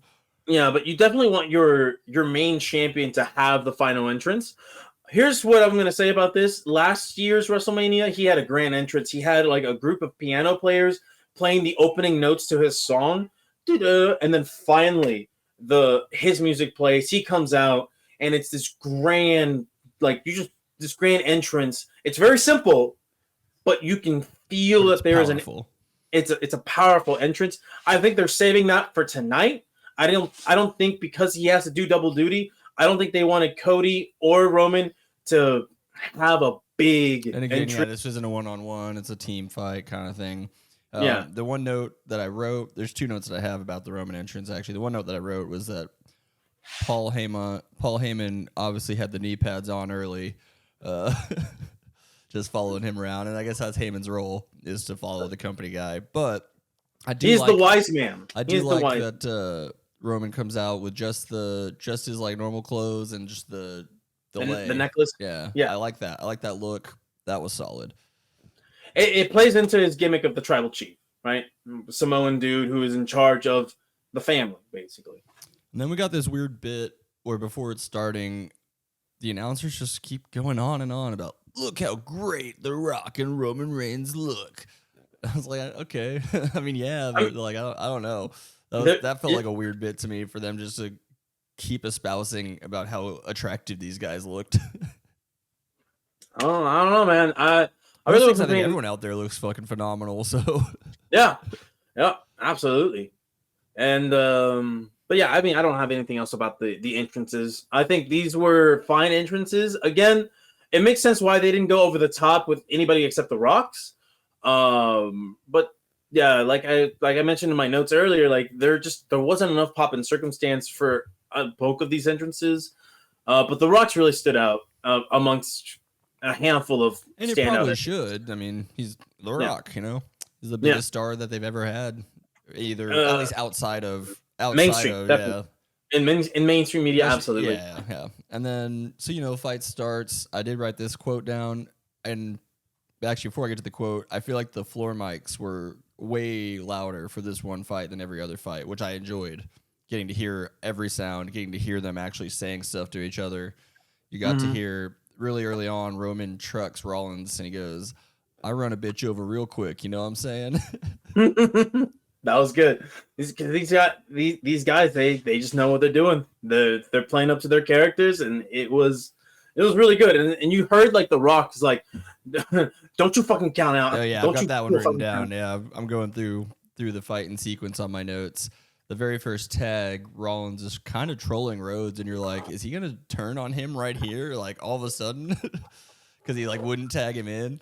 Well, that's just playing it up, and it was fun. I enjoyed seeing that.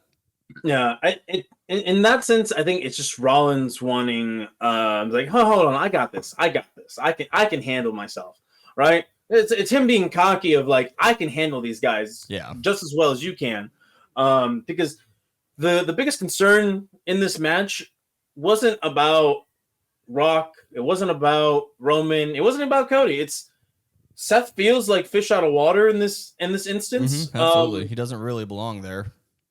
It's what in terms of the story with those three guys and him, he is the odd man it's out. like he's like the odd man out, and so I think he did really good work in this match to prove that like he belongs here with these guys. Yeah.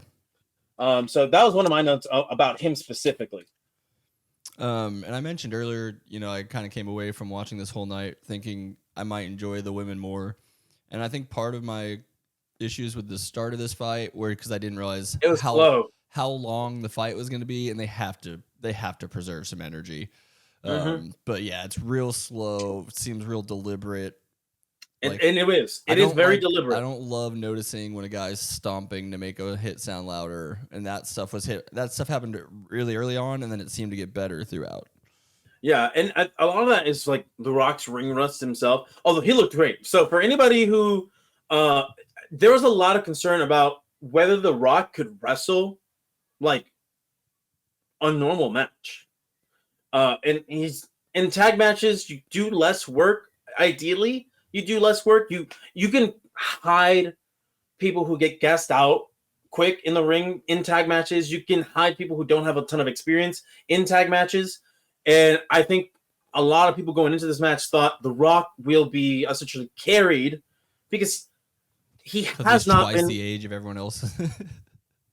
And not just that, I mean, he just hasn't been around for so long. He hasn't had the reps in. But apparently, he has had a UFC-style training camp during this entire buildup. So WWE sent 2 rings to 2 different warehouses, one in his LA home and one somewhere else.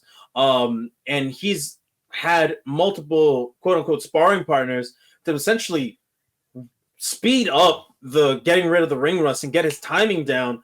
And last night, you saw it. Like, in terms of wrestling moves like DDTs, arm drags, spine, like things like that, he didn't do a whole ton of that, but his timing in terms of where he needed to be in the ring and the amount of times that he was going through things, like he got put through a table, he got taken to the outside. He was in constant motion and action, and I think that surprised everybody, and it's honestly one of his best matches in years. And there was a good 5 to 10 minutes where you didn't see him at all, kind of 3/4 of the way through, probably just resting him up to get through that final stuff. And you do that in tag wrestling anyway. Except, I was just kind of overly paying attention, I think. I liked when they split like that outside of the ring. I just wish they would have done more split screen because we missed a lot of the Roman and Rhodes going onto the stage stuff to follow The Rock. Yeah, and I think a part of that was deliberate too. I think with Roman and Cody, like, listen, Again, they're you fighting. want to They're fighting tonight. So they're fighting tonight, so you want to save that stuff as much as you can. And I think they did a really good job in doing that. In terms of saving the big Roman Cody things because they did interact in the ring, they did fight, but it never felt like they emptied out the kitchen sink. They didn't throw out the kitchen sink. They saved what needed to be saved for tomorrow. And as far as The Rock went, like no, he threw everything out there that as he could, and I think it showed, and that was great. But in terms of the pacing of the match, listen, you have two legitimate heavyweight guys in Roman Reigns and The Rock. Roman Reigns, if you watch a Roman Reigns match, his matches are not fast paced. They're slow burn, right? This match was a slow burn. Yeah. So eventually you get to the final stretch of the match and you finally, the crowd is finally getting back into the thick of things. And you get to the finish where, Seth Rollins is taken out of the action and Cody, it's just Cody now, right? And it looks like Cody finally has like the upper hand on Roman. Looks like he's going to beat Roman, hits his moves 3 times, and then he gets distracted with the whip with the whip to the back. Which I don't know exactly how they pulled that off because it definitely was the loudest. That was loud, and there's no way he didn't feel that quite a bit, even with however much they try to pull a punch or whatever. Oh no, there is no holding back on that one. That one hurt. That was that one like that. In terms of punches and kicks, you can simulate that, you can fake that, you can hold back on those things. Weapon strikes, no, there is no holding back on that. You're taking you just take that shit and you power through like a champ. What I will have a small. This is one of my nitpicks on this match. It just should have been no disqualification, because they were essentially doing a lot of things that you would see in a match that has no disqualification. And now they played it off with The Rock essentially bullying the referees. Like, we want a winner, right? And I get you don't want too many stipulations on the card because you had that ladder match earlier and whatnot. And there's already a stipulation in if the Bloodline wins, then the match on Sunday night is basically Bloodline rules. Like, they make the stipulation for that match. So it makes sense that you don't want to add too much to this match already. But just that's just a little nitpicky. Like, you could have just said, hey, this match itself, there's no disqualification either. I didn't really mind it. I thought because the first instance of that is when The Rock's fighting outside the ring and the ref starts counting. The Rock turns, and as you mentioned, he said, "You count, you're fired." Yeah. It's like, oh God. Like, at that point, it's like, how do these other two, how are they even going to have a chance if The Rock can literally just tell the ref whatever? And we see multiple times where The Rock, either indirectly or directly, at one point, he pulls the ref away so he can't do the third count during a pin, which hilarious. I love that. That's awesome. Oh, that was a great pin. I love that. Listen, this match went way longer than I thought it was going to go. It was a full hour, I think, at least from intros like till 40, the end. Yeah. Yeah, it was about I think this match came on at like around like 9:15, something along that lines. And I think when the match ended, it was like 10:20 at night. Yeah, because I mean, when I was watching it live, it was split up into parts. There was part 1, part 2. This was part 3, and the video was an hour 20 minutes long, and it pretty much started right with the recap. So yeah, damn near a full hour of an actual match. And I think and plus there was also 20 minutes in between when the Gunther match ended and this match started. WWE, please, you have to understand your crowd is going to get tired, and it takes away from the big fight feel if the crowd's not into it. Now, all credit to the performers involved in this match. They did get the crowd into it at the end, but that's the beauty of a slow burn match. It gives the crowd time, but you have to put on something good to get the match or to get the crowd sucked back into the action. And you have 4 great professionals. You have some of the best the industry has ever seen involved in this match, and they did that. And the result. Oh, go ahead. Sorry. Oh no. Go ahead. We'll talk about the result. Right after my notes about it being some kind of weak like weak fighting early on as far as slow and deliberate stuff. I do have a note here that just says these dudes are having fun though, and you could tell like they were all enjoying themselves out there, and that's great. Oh, absolutely. Professional wrestling is at its best when the performers involved also love what they're doing, or they're enjoying what they're putting together.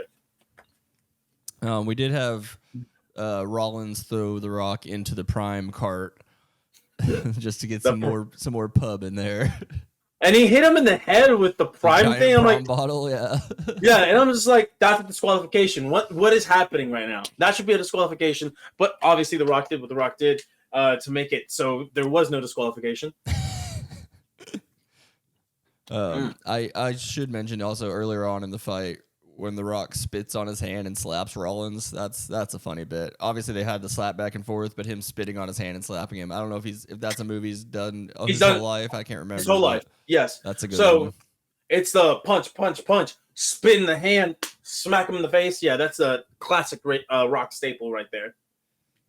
I think there were maybe 2 moments in this fight where things didn't quite line up timing-wise as rehearsed.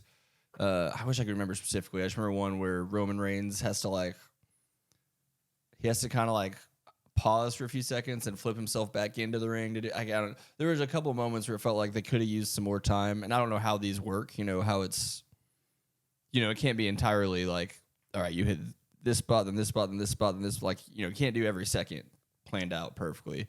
Yeah, no, especially not a match that lasts that long. You will in a match like this, you will talk about certain spots, like these are your big moments, and then you, as the professional, fill in everything in between. Yeah. Right. So, there were some weird timing things too. Like I saw one that definitely was a little wacky on the timing, and this is one note that I had. So The Rock goes for his signature people's elbow on Cody Rhodes. This was my second one. He got up early. Yep. It felt like. Well, no, I think a little bit. He got a little early because you saw The Rock have to slow down and throw himself up, right, to take the Cody Cutter. Like the timing on that needed a little bit of work, but the camera angle kind of saved it just a wee bit. But you could tell, like if you were eagle-eyed, you're like, oh, they were off a little bit. And Rock had to the reason I thought I noticed it was like because The Rock wasn't done running rope to rope when Cody started to move. So if it was, a genuine thing, then what should have happened? He wouldn't have tried to finish the move seeing Rhodes get up. He would have done something else. What should have happened on this one is, all right, as soon as Rock turns his back to run the rope, the elbow, right? Yeah, the people's elbow. Time. So when Rock turns to run towards the rope, right? That's when Cody should have jumped up, run to the opposite rope. That way, when Rock turns, hits his back on the ropes and comes forward, Cody's already in the process of jumping off and catching him right in the middle. It wasn't that way. Like Cody essentially got up as Rock is coming back to him and then does it. And Rock had to basically like slow his run down and then throw himself to be caught in position. And I wonder if that's a thing where Cody wasn't anticipating The Rock being older and slower than he used to be running rope to rope. I just think it's like they haven't. This is their first time working together, and you don't always get the opportunity to fine tune the timing of these things, especially with a guy with Rock's schedule. But it shouldn't take away from the overall fight. It was really fun. Just because we caught 1 or 2 moments, I just want to point out to anyone watching, we're not hating on this fight. That's just something we noticed. Yeah, it's just a little nitpicky. Like I said, this was my third favorite match, I think, of the night. Because the story was great, the atmosphere of the competitors inside, like the aura that these guys brought to the table. It did everything it needed to do as a setup for tonight's main event. And if you're listening to this after the fact, night 2 of WrestleMania. Yeah. So this served in terms of movies. This was a great setup. This was a great setup to what's going. This was Dune 1 to tomorrow to night 2's Dune 2. All right. There's also going to be a Dune Part 3 before they even get to the second book. But yeah. It doesn't matter. We're just talking about the first Infinity War and Endgame. Yeah. The only thing that I really didn't like about this fight, and it's not fair to these people, is it the pacing? Well, the Cody Rhodes' father-in-law. He just didn't know what he was supposed to be doing. He's too old to be doing that, probably. He's just there to like look upset. Yeah, but he didn't really do a great job of looking upset. Yeah, I didn't feel like he was as much into it as the mom was. She was fine, but yeah, I just felt bad for that guy. It was like they asked him to do it, and what was he gonna do? Say no, so he just did it anyways. Yeah, they really shouldn't have focused on him. They really should have just kept it to Mama Rhodes. Yeah. Because Mama Rhodes, she's been married to Dusty. Her oldest, her son Cody Rhodes. You know, that's he's been wrestling forever. And then Cody Rhodes' half brother Dustin, known as Goldust, he's been wrestling forever. She's been around wrestlers her entire adult life. So. She's not new to this. No, I thought she was fine. I felt like it was that guy. I think that was the father-in-law, right? Yeah. That was unfair to him to put him in that position if he wasn't actually ready for it and all that. Yeah. I will say this. My one other little nitpick is the entire time Rock has essentially been saying, "I'm going to make you bleed. And I'm going to hand this belt to your mom." So when Rock and Roman won the match. When Rock and Roman won, Cody didn't bleed. The only blood was Roman Reigns. Yes, he did get accidentally busted open. Now the belt that he did hand over to Mama Rhodes, apparently like it had dried blood from that Raw segment. If you hadn't seen it before, I thought Cody was going to be made to bleed during this match. It would have been so funny if he was bleeding on the Prime logo, and then you just. As you know, the big final boss, bad guy, you hand the belt over to Mama Rhodes, and you're like, I'm a man of my word. And then you walk off, and then you just leave Cody there, Seth there, just kind of like in disbelief of like, shit, we failed. What's tomorrow going to hold? That would have been a little bit better of an ending. I still liked how it ended. I just think if there was just a little bit of blood on there, you know, and then The Rock does that little thing, and then The Rock turns to Mama Rhodes, hands her the belt. It pays off him yelling at an elderly old woman a little bit better. Yeah, it would have been a little bit better payoff, but that's a nitpick and not this killed the match for me. This was a fine match, and it served its purpose. And yeah, I mean, I don't really have anything else. End of the day, that was the wrestling that I come to see. You know, it's a little over the top, a bunch of twists back and forth. I genuinely didn't actually felt like I didn't really know. I knew what I thought would happen, but most of the way through that match, I was like, I could honestly see them writing this either way, and I'd probably be satisfied. Yeah, and I think the majority of people felt that way in terms of like, we really don't know who's going to win, right? Because if they lose, you're like, fuck, all right. Now it opens the floodgates towards the main event of like, anybody can show up. There's speculation that John Cena and Stone Cold Steve Austin will show up. There's just a bunch of shenanigans waiting to happen, right? As a result of them losing night one. But night two, if it's just a fair fight, then you have a chance to build a classic wrestling match, and it's a fair fight, and it still serves the story fine. And there's probably shenanigans involved anyway, right? Yeah, but here's the thing: there was no way it was going to be a non-shenanigan fight, even if Cody Rhodes won last night. Yeah, and here's the thing, though. I think if there's no interference, you kind of go in there thinking, "Oh yeah, Cody's 100% winning this match." Now that you have shenanigans, bloodline rules, now Cody's 100% going to win because what happens to him afterwards, the character can't keep running into this. You say that. But WWE can sometimes just not pay off a story. And they've done it before. Not to this extent. Not to this level. But it's not out of the realm of possibility. Okay. And here's the thing. You always just leave a little room for doubt. You just leave a little room for doubt. Because here's the thing. Yes, shenanigans can happen to Cody and to Roman. So you could just be like, well, it's a 50-50 shot that you still don't know who wins. Whereas if it's a clean fight, you're like, oh yeah, Cody's got this. It's a clean fight. The whole the whole story of this part of the bloodline is that Roman Reigns has needed his family to help, because early on in his tenure as tribal chief, right, is that he was this unstoppable ass kicker. But as time has gone on, people have been chipping away at his armor more and more. And so what does he do? He forces his family to start taking these hits for him, to start interfering in these matches for him. And he still parades around like this unstoppable ass kicker, this actual final video game boss. But there's way more shenanigans involved. So it's like you have to go through all these different hurdles to finally get him to be pinned 1, 2, 3. And the last time we saw him pinned, Roman Reigns, for our crowd that knows this, it was Jey Uso in a tag match. It was Jey and Jimmy Uso versus Solo Sikoa and Roman Reigns. So there is no shenanigans. There can't be shenanigans from the bloodline because the bloodline is facing each other. Yeah. Right? And that's the story of how you beat Roman Reigns, is if you take out the bloodline. Which is the big theory, at least the big fun possible theory, that The Rock will potentially turn on him here, setting up maybe The Rock's retirement next year and all that.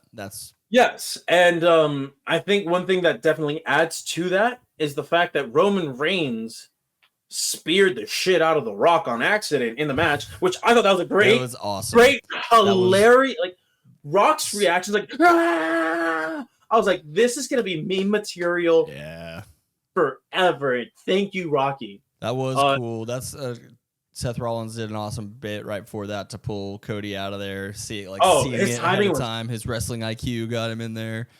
Yeah, his timing was beautiful. Definitely worth noting. So I was waiting for a people's elbow, and then he finally, he pulls off the elbow pad, throws in the crowd. You're like, here it comes, and then we get Rhodes interrupting it. Greatness. Then we still get the payoff with the elbow later, but also the Rhodes turning the rock bottom on him.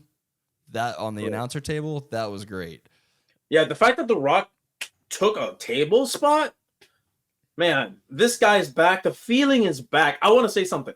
The feeling in WWE, that attitude era, that high of highs, like this shit is cool. Like I don't care what you say, kind of feeling of like you watch professional wrestling. That feeling is back, and like nothing captured it more for me than watching The Rock go through a fucking table like it was 1999 again. And then we got the cool Roman Reigns just fucking taking out Seth Rollins into the corner of the that spear. Yeah, that spear was a beauty.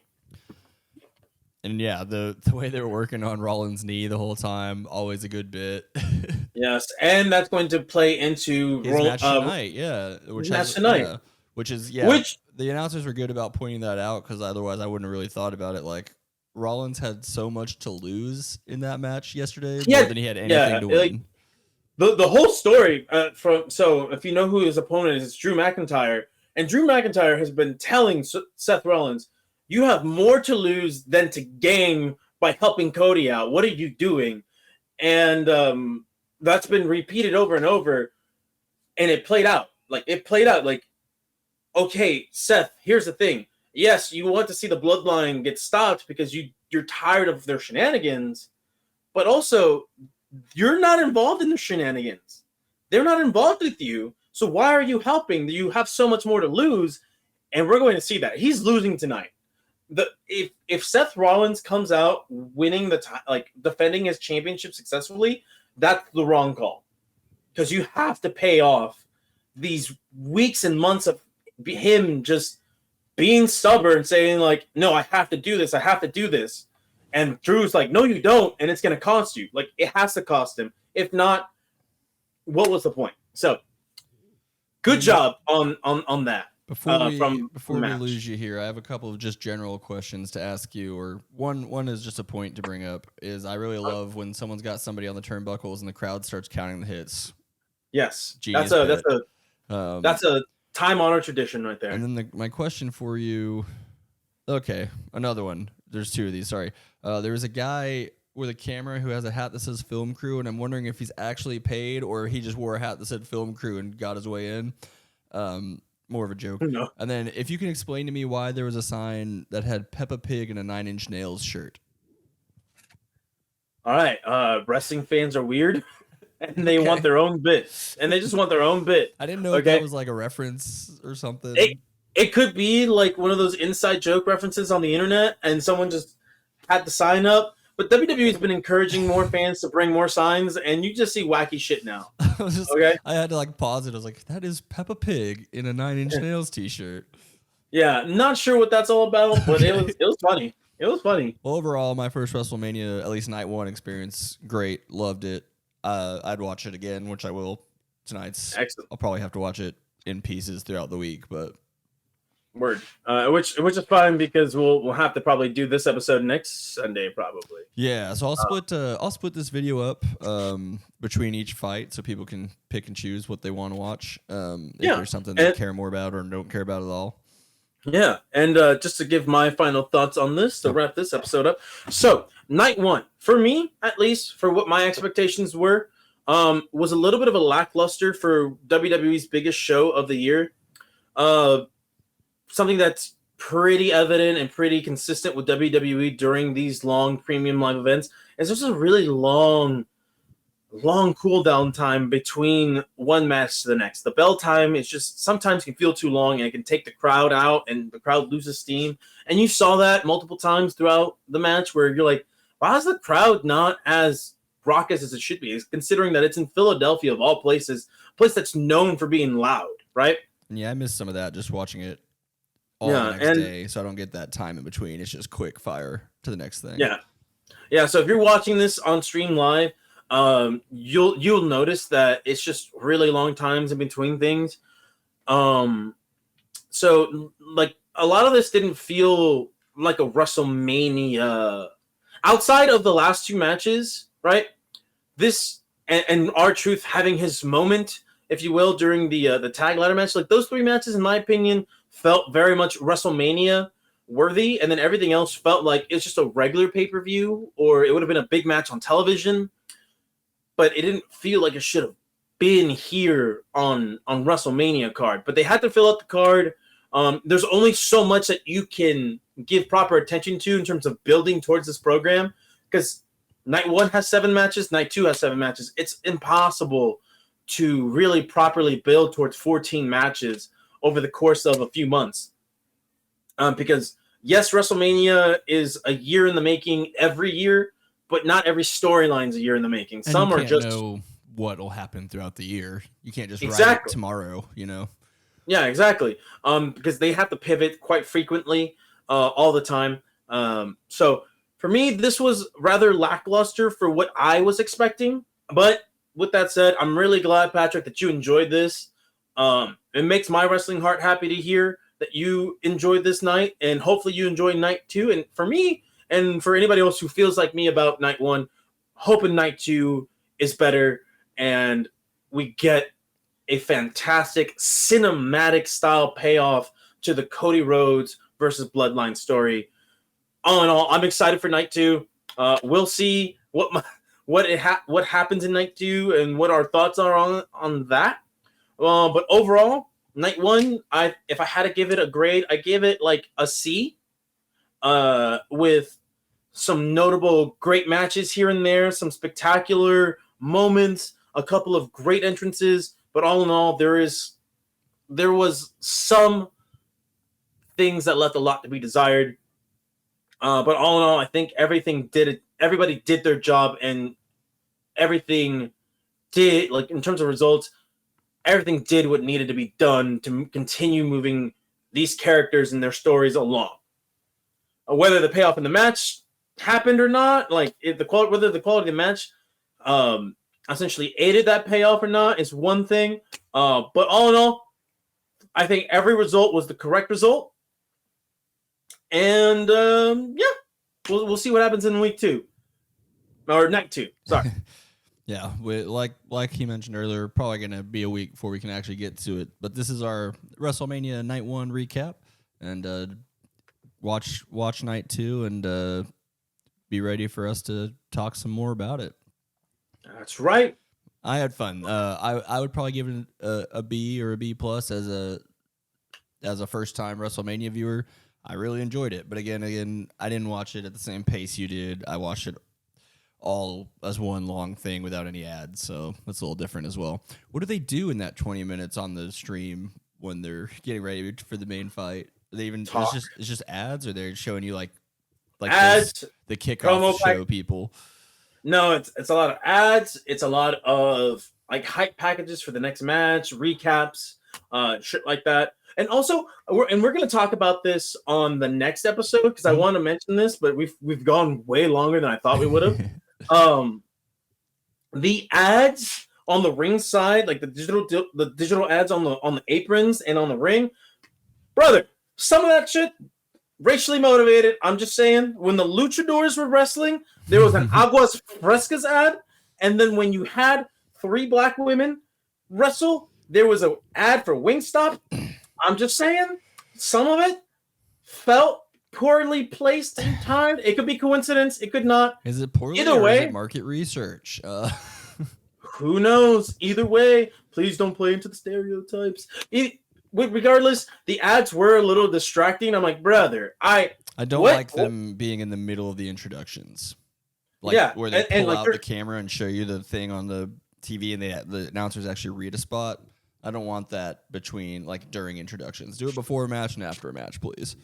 Yes, before and after a match, and then during the match, please just have the regular WrestleMania logos and shit like that. You already got a or Prime the WWE logo.